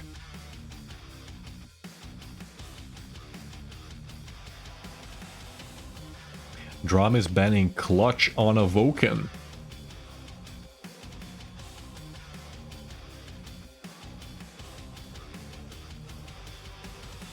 Carson actually going for the BJ Blazkowicz pick. We don't see BJ super often on Awoken. But the medium champions, regardless really of who it is, they definitely do work on Awoken, and if you can catch your opponent in a out in the open, as I say, as we're talking about BJ Blazkowicz, somebody just, wait, was that a subscription? Did I hear that right? Am I seeing this right? Oh, that's a follow. Regardless, thank you for the follow. Definitely woke me up with that BJ scream. But yeah, BJ, if you get your opponent out in the open, it can be deadly. And especially, actually, yeah, there was nothing really much left in the champion pool at that point who could escape, let's say, dual wield LGs. Dramis actually opts to go for Galena, another kind of pick that's fallen out of favor over the years. But it might help him, especially given the fact that Galena also saw a significant buff. It doesn't seem that substantial at first, but it is actually pretty significant. First thing was that the totems themselves are much harder to destroy. They used to be 25 health, meaning that basically anything would destroy them nearly instantly. And now they are at 60 health, so they're much less prone to being accidentally destroyed by, for example, rockets and stuff like that. And they also do more damage when the opponent touches them. And when you start stacking them at teleporter exits, it can be deadly.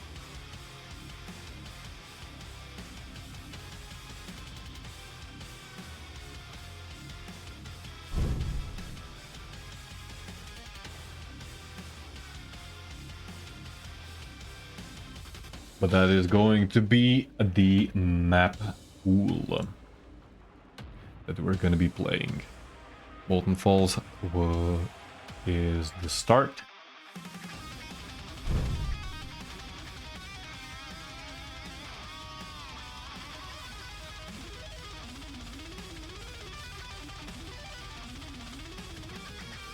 Then we're going to be moving on to Runes of Sarnath, Deep Embrace, and Awoken, if we get that far. Carson, he has to win only 2 maps, whereas Dramis has to win 3.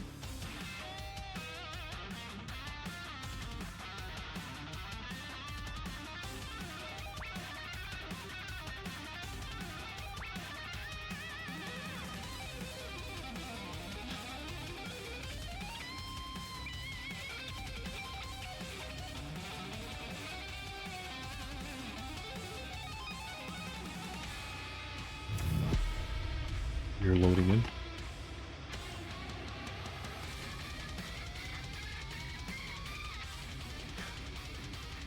I am really excited.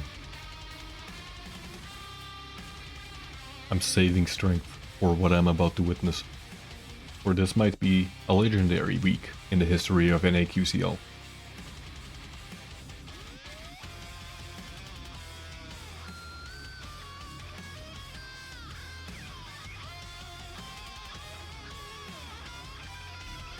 Carson's performance has just been exceptional this week.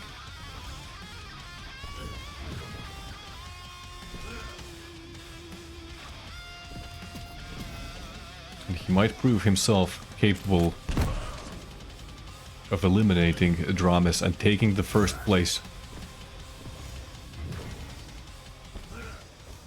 Prepare to fight. Round begins in. We're gonna start off on the winner of the upper bracket finals, Carson, playing Strog and Peaker in the blue corner, versus Dramis in the red corner, playing Strog. Predictions are up for the next 2 minutes. Use your channel points wisely, or don't. I'm not your dad. Dramis wasting no time to go very aggressive. Does get the first frag, but expended quite a lot of resources. Thankfully, the light armor is up, and so is the heavy armor. He's going to be able to restack very effectively and retains all of his weapons. Carson, on the other hand, he's going to have to try and get himself into the rail room. Beautiful rockets by Carson. Unbelievable amounts of damage inflicted by Dramis with the LG there. Carson goes down for the second time in the span of 1 minute. But Dramis, he just might be pushed away from the heavy armor. Carson not letting his opponent go that easily. Chasing with the Tri-Bolt, inflicting damage wherever he can. Still hitting Tri-Bolt. Dramis misses out on pretty much everything at this point, and a direct rocket will finish Dramis off. 1-2 now. Good prediction rocket there by Carson. Goes through the teleporter. And the Peaker covering the Strog's back. Fulfilling its intended mission.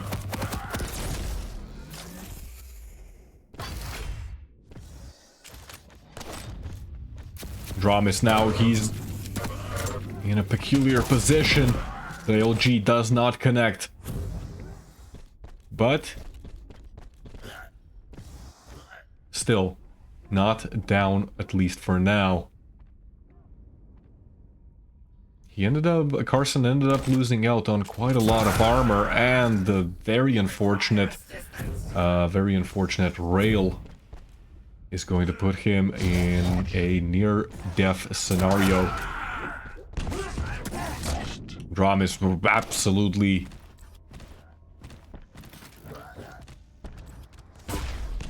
absolutely monstrous with those shots, not missing anything, just rushing headfirst into his opponent, and it's working. Dramis, he realizes just how much of a stack advantage he has, and he's not letting off the pressure.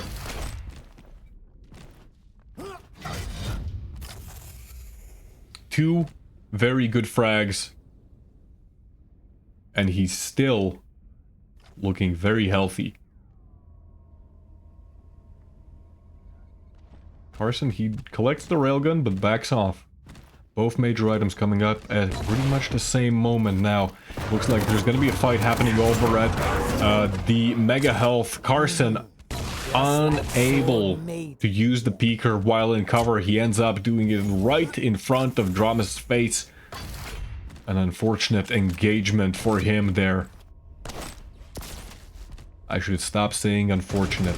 Everything's unfortunate in my casts. It is a stream of misery.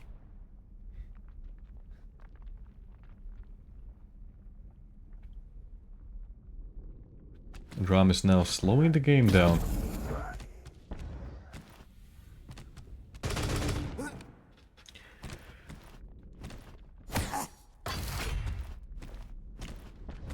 Denying the light armor. Both players now very stacked. Carson probably looking for an opportunity to get some damage in. Nice prediction by Dramis. That actually sends Carson flying. Unable to continue the pursuit. Crazy rail there. Like, felt like Carson did a 180-degree turn, not even seeing his opponent. Another good rail. Dramis, though, he's reading his opponent very well. Cyberwave, thank you for the raid. Welcome everyone, we're watching at the Naqcl Grand Finals. This is map number 1, Dramis versus Carson. Carson's coming up from the upper bracket with 1 map advantage. Dramis, he's gotten pretty low, but again, he has that light armor to stack himself back up. Carson, he's been trying to get some damage in for what feels like the last 2 minutes with little success.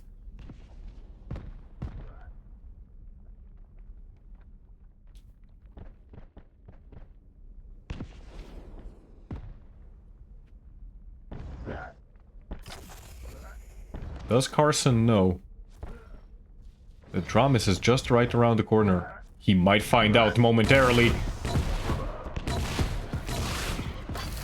2 rockets doing some damage, not a whole lot, but at least a little bit. But most importantly for Dramis right now, he has just wasted Carson's time yet again. The heavy armor that Carson picked up, it actually doesn't matter. It actually just does not matter. Carson has lost all of the overstack. That's another heavy armor. But Dramis playing this so calm and collected. And then he starts hitting everything. Very nicely done. Hits 2 rails, understands exactly where his opponent is, and just drops right into his face. And there go the rails. 52%. Well, pretty sure the last 9 have been all in a row.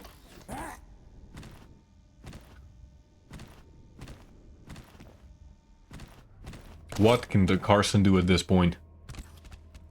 Stopwatch.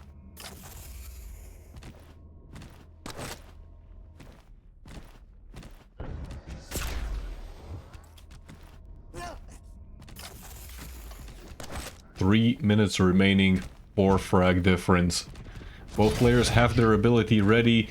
Dramis is so overstacked that it feels like he doesn't even need the heavy armor. Ooh, takes a significant amount of damage. Tribolt into a rail. He did pick up, I think one of the light armors near the rail was already denied. Never mind. Here it is. Carson, he's pushing in. Dramis has to be careful. He might actually get pushed off the edge of the map. Opts to make a rocket jump just to get out of there faster. The spit comes out. Carson taking a bit of damage from the acid.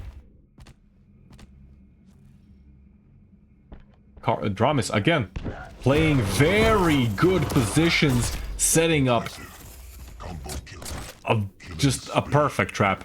Just a perfect trap. Emerges from the cover to get a better angle on his opponent. That's 2-7 now. With 2 minutes remaining. 5 frags in just 2 minutes. Can Carson do it? Unlikely. It's really unlikely in this matchup. Dramis has just played exceptionally well.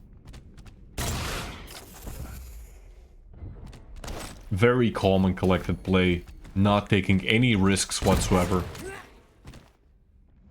Which is really surprising. Because that's not what Dramis is known for. Dramis is known for making the impossible possible. I will rip the meat from your bowl.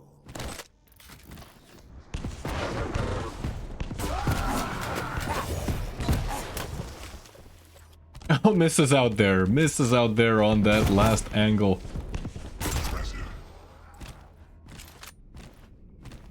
And now Dramis is styling on his opponent.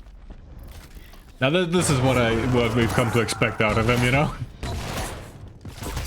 The style master himself.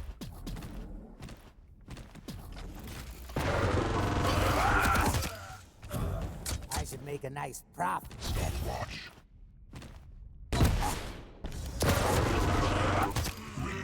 That's 60% LG. To be fair, a lot of these cases have been when Dramis has been able to just catch his opponent off guard, you know, set up traps. Like that trap at the Mega Health, perfect execution. He had the stack that even if things start going wrong, he's gonna be able to get, you know, he's gonna be able to sustain at least like 1.5 rocket, right? Minimum. And what does he get in return? Pretty much 100% LG. Just perfect execution there. That's 1-1 in the grand finals. Stat padding. I mean, yeah, that's one way to say it.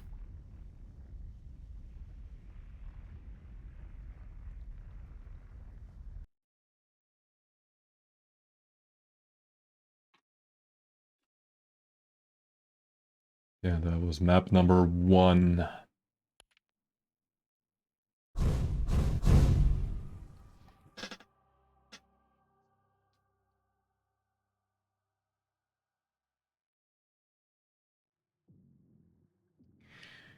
Not a great start for Carson, especially given that he had such a great performance on Molten Falls himself against Dramis in the upper bracket.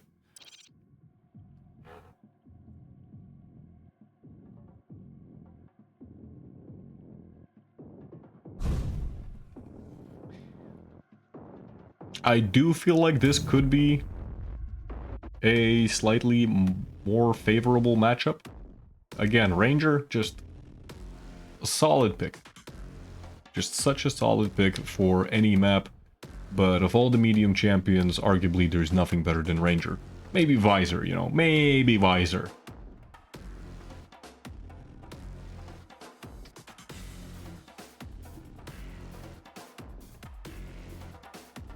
Then again, Dramis on Anarchy. It's not going to be easy. None of these maps are going to be easy for Carson.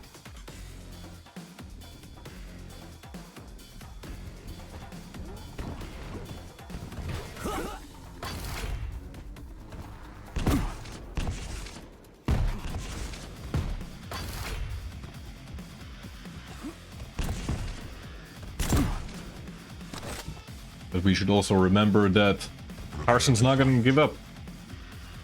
He's got into the grand finals. He's beat him in the upper bracket. He's already with one map advantage. There's zero reason for Carson now to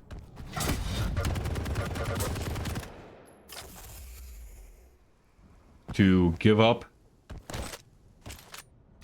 and make this victory so easy for Dramis. Easier than necessary. A lot of plasma gun damage. Dramis just barely able to find the killing blow. Oh dear. 12 health is all that he had. And Dramis, he's fired 7 rails and that's it. That's literally all he's done so far. Not even kidding. It's actually 7 rails. Impressive.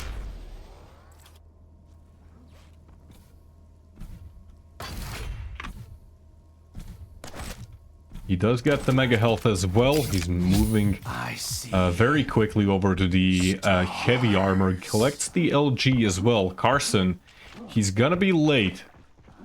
He's absolutely gonna be late. Doesn't look like he's even gonna peek that corner. Ooh, does not expect Dramis to actually ledge grab there.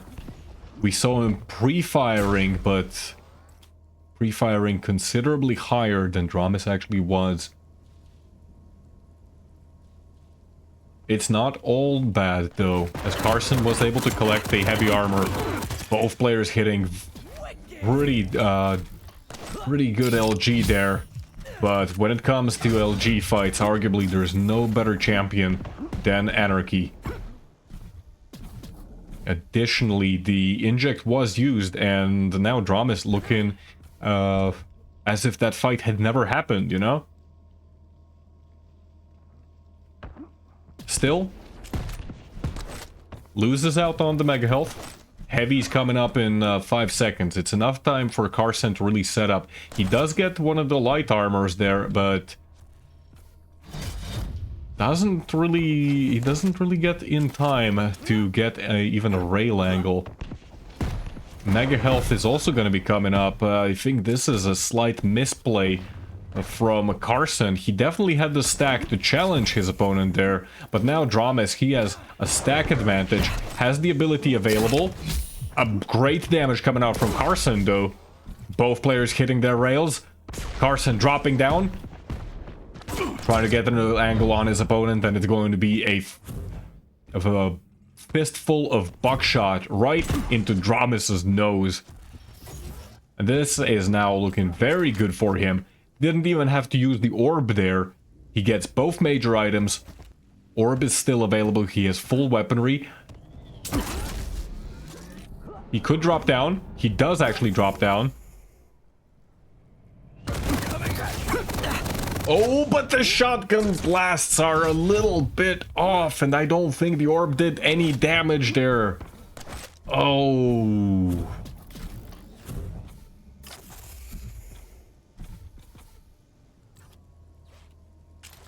Dramis was ready for that push, and it ended up backfiring just horribly for Carson.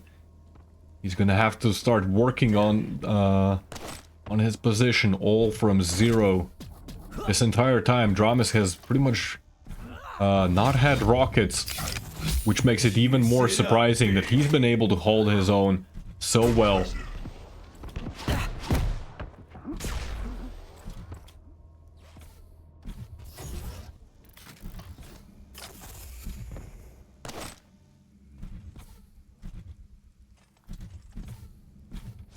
Speaking of rockets, Dramis has finally collected them, and he's already setting up for heavy. Carson not really in position yet. He actually made quite a lot of noise while setting up for the jump pad. You have to wonder if he had just played slow there, would he have been able to completely catch his opponent off guard? But we'll not find out at the moment. Dramis still stacked as all hell, playing once again just unbelievably safely.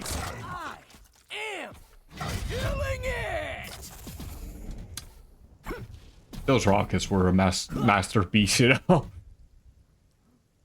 Even after Carson goes for the 180 degree switch around on Dramis due to the orb, still hits beautiful direct. 3 frag advantage now for Dramis with 5 minutes remaining. Quickly looking at the stats, Carson, he's fired only 4 rails throughout the entire match. And yeah.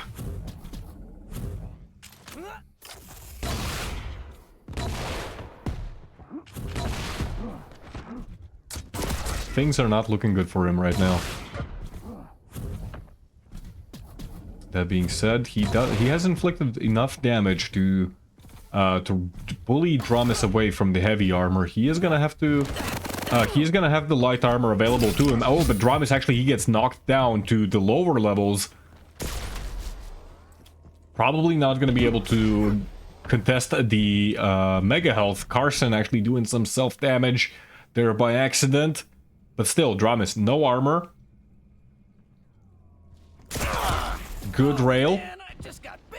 This is absolutely an opening for Carson, but will he chase? Opts to go for the heavy first. Dramis still not healthy at all. The orb doesn't really do much. It's a kill, but not a very clean one. Thankfully, the timing of the kill is really good, and mega health is coming up exactly at that moment. Dramis delaying the respawn. Gonna be able to evade a swift second death, but still, Carson finds his opponent. Dramis on barely any health. Even the inject was used there. Crazy maneuvers coming out from Carson. But he has the opportunity. His rails are starting to connect. The shotgun is not enough from Dramis to finish off his opponent. Again, perfect timing on this kill. Mega health in hand. Carson is resuming his hunt. 1 frag difference now. 2.5 minutes remaining.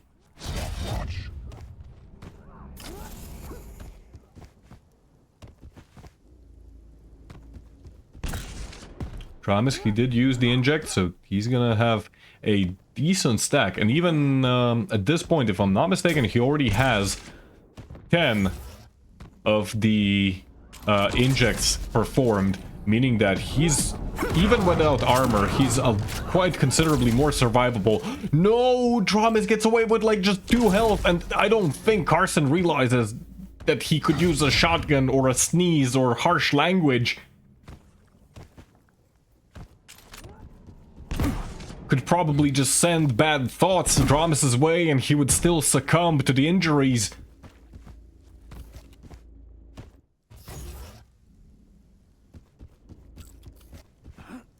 Still, 1 frag difference, 1.5 minutes remaining. Carson, he has the stack, he has the orb. Dramis, he has been able to get another inject, but now he's going full defensive. Inject has been used. Is Carson gonna rocket jump? He does rocket jump. Dramis is looking the wrong direction, and he goes down. Carson gets the correct spawn, misses 2 rails in a row, but that's fine. At this point, he is at least not under the pressure of the timer. Although he might just finish the game off here.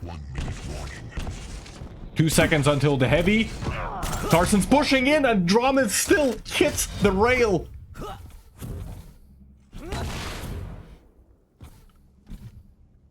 One frag lead now for Dramis. He's still looking pretty healthy. He can sustain a rail or two even. But with 40 seconds remaining now, Carson. Oh my. Not just a rail and a bit more. Dramis, he got himself another inject, 150, 80 stack, and the heavy armor spawns as well. Good rails on Carson, but they might be coming in a little bit too late. 15 seconds now. Dramis again making just his escape. Listening out for his opponent. Not taking any unnecessary risks whatsoever. Even rocket jumping out. Realizes that that is the easiest way to survive. Carson does find his opponent in the end, but it's just 2-3 seconds too late. And the final score is 5-6 in Dramis's favor.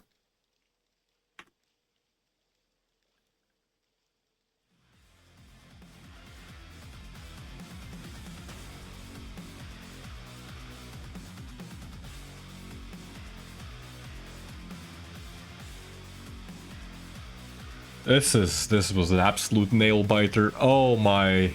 Oh my. Dramis being just bailed out by his absolutely stupid railgun accuracy. How do you play against a man like that?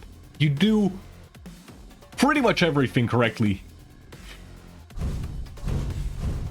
And then your opponent just hits, you know, that, whatever that is.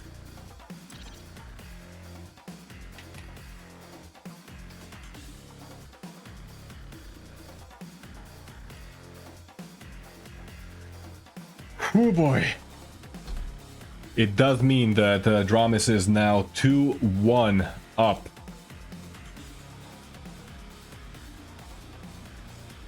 He has an opportunity to finish the match out and become the Grand Champion of Naqcl number 12.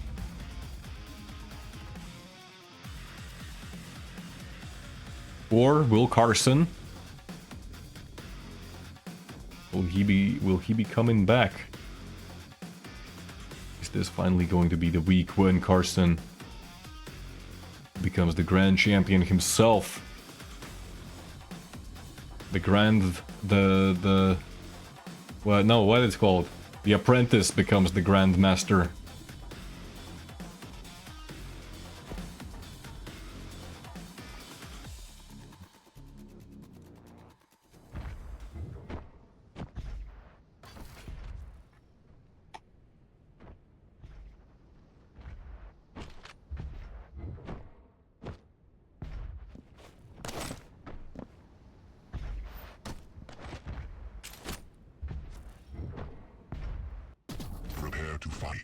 It is going to be Carson playing Doomslayer. Round begins in 3, 2. And Dramis on Nix. We're starting on Carson in the blue corner. He's already going to be delaying the heavy armor just a little bit. Collects one of the light armors. A wise decision given that there's only 2 light armors on the map. And anything that you can deny from a light champion is going to pay dividends soon.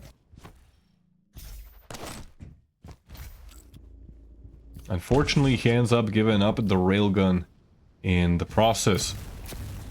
Carson misreading the position, actually. Both players setting up for a rail angle. No connection so far.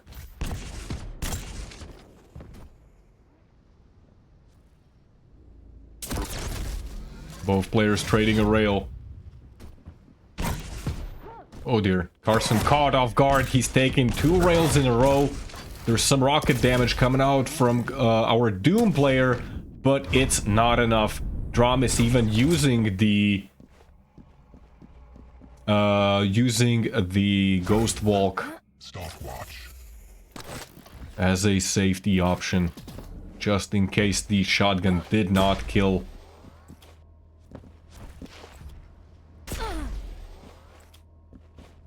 Dramis now, he's on the chase. He realizes that his opponent doesn't really have anything to work with. Nice move there. Carson, he should know that heavy's up, but actually ends up forfeiting it. Did he never look? He may have never looked. He does get the mega health in return.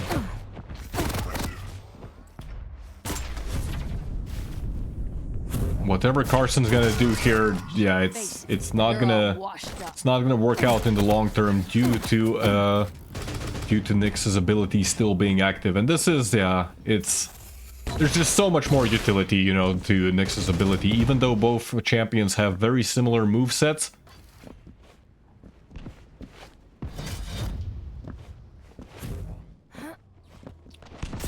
Dramis is able to use his, the Ghost Walk way more effectively, and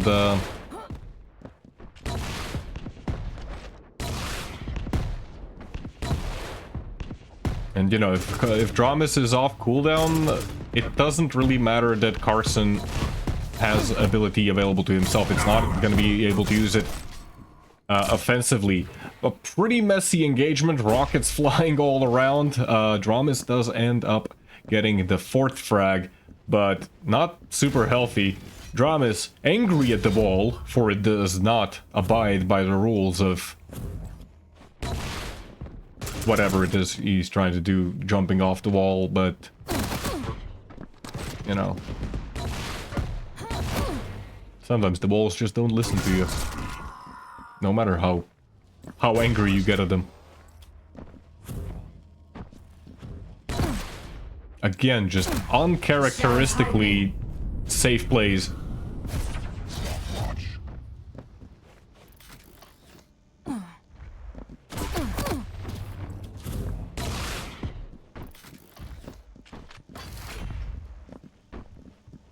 This could turn around at any moment.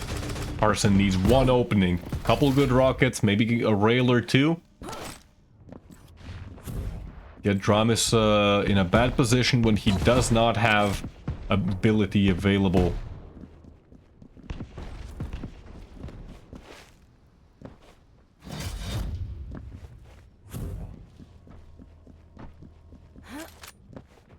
This entire time, Carson's been pretty much without any armor whatsoever, though.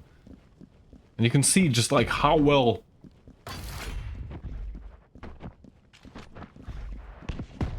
Dramis is playing around this. Again, just like very safe plays, very calm and collected, not taking any unnecessary risks.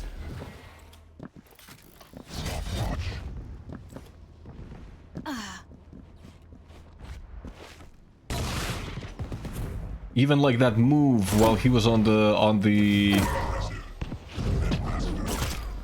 oh dear, very clean kill.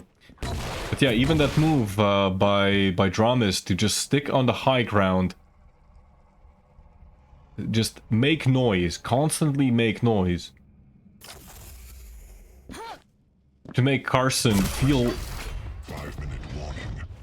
like he's always gonna be reacting. Doesn't matter where Carson goes, Dramis knows, and you're gonna be reacting to him. Not being in the charge of the next engagement. 7-0 now. This is looking pretty grim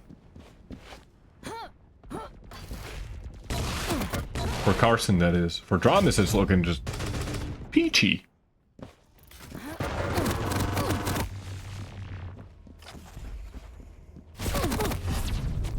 Some pretty good LG damage by Carson, however, his stack has been diminished considerably.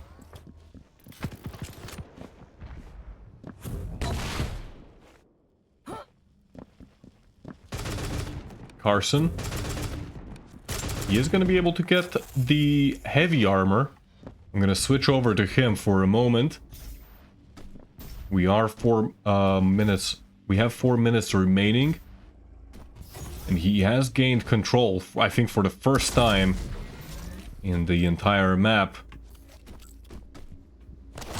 He is the significant a major item disadvantage. Starts hitting some really good rails. Dramis, he has ability still available.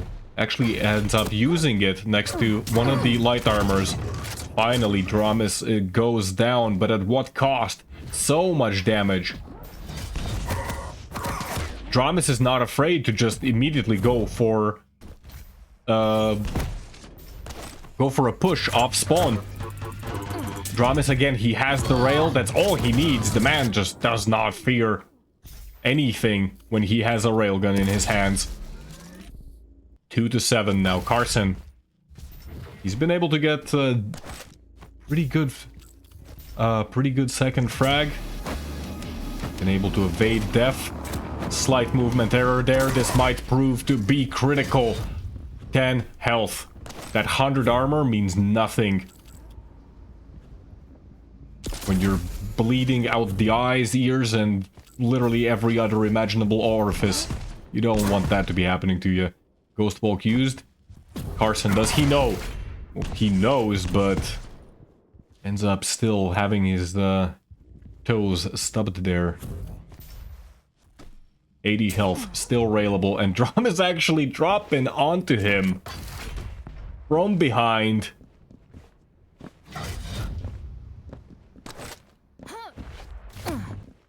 Oh, another slight movement error. Doesn't get up on the high ground.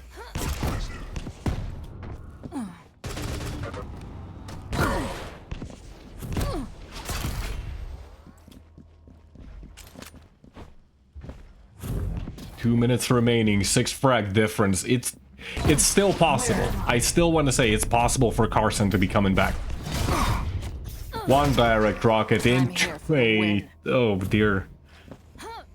All of these fights have been unbelievably clean for Dramis. There was maybe like... the fourth one was kind of, you know... That was a bit of a mess. But every other fight has just been perfect. The positioning from Dramis has allowed him to...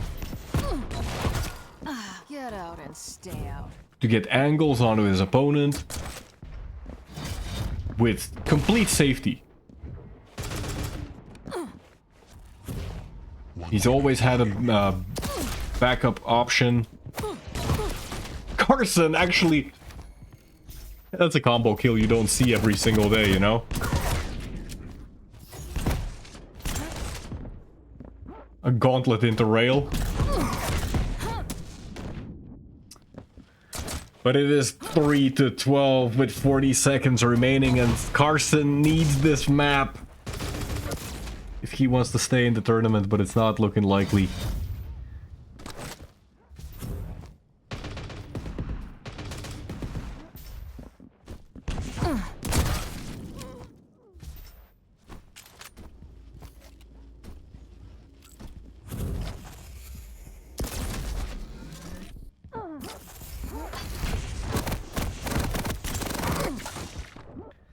Five versus 13. 5 seconds remaining. Dramis not giving up until the until ever, really.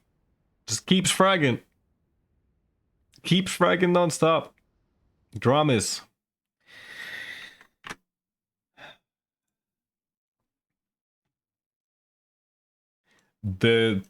I don't know which time champion in a row. But Dramis has proved himself once again to be able to get the victory and crown himself the grand champion of Naqcl. Congratulations to Dramis. A little bit unfortunate, you know, to see Carson do so well in the upper bracket and having these beautiful moments of brilliance and fall like that in the grand finals. But regardless, he played so well, so unbelievably well. In fact, like the entire series, the entire tournament today has been an absolute joy to watch. Breakage putting on one of his, you know, greatest performances I think we've seen from him so far. I don't see how the games for Anarchy versus Animal went. You know, actually, let's pull up the brackets real quick. I hope they've been updated now. Yes, they have been updated except for the final results, but yeah. Breakage versus Georgie, those were like, it's 2-0, but map number 1 was just amazing to watch. Map number 2, bit one-sided, but still, there were moments of brilliance from Georgie. Dramis versus Breakage 2-1. Like, Dramis is getting some real stiff competition right now. Carson taking down Dramis. It was great. Even in the lower bracket, Dramis versus Breakage, again, another 2-1. Like, Dramis is dropping maps against these players. Like, and so many of them are just great. Again, I don't know, I didn't see Carson versus Broomsley, but apparently Broomsley also played out of his mind, ended up going down to Carson, but, like, it's Carson. He's not easy to take down in the first place. Such a great series, such a great tournament this week. I'm glad I showed up here and streamed this tournament for all of you. Anyways,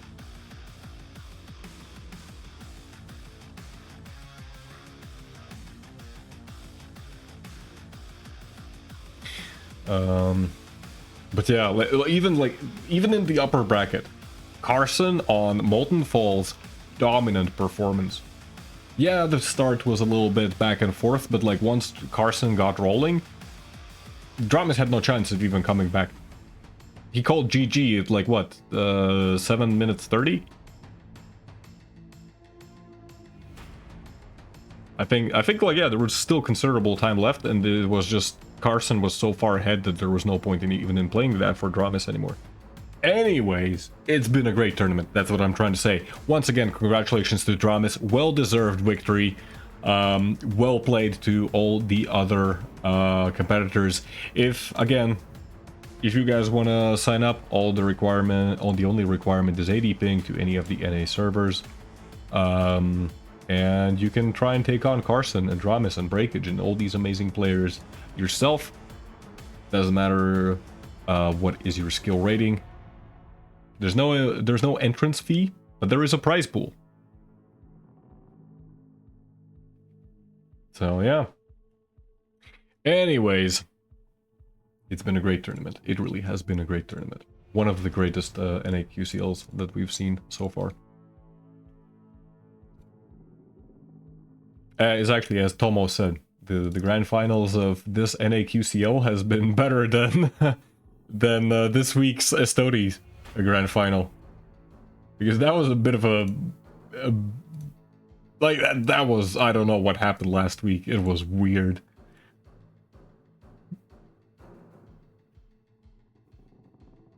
Hey Pepco, I'm not like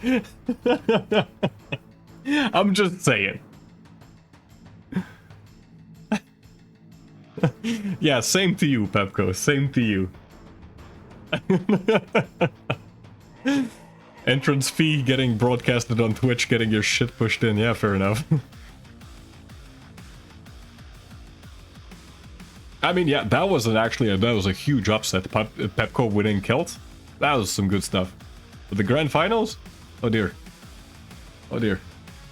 Anyways, guys, I'm not gonna make a fool out of myself any longer. It's been a pleasure watching the tournament. It's been a pleasure casting it. It's been a pleasure having all of you in the chat. I'm gonna find somebody to raid, and yeah, that's it. I'm Leadhead. I stream here sometimes, and I hope to see all of you next week. Either it be Estodi, either it be NAQCL.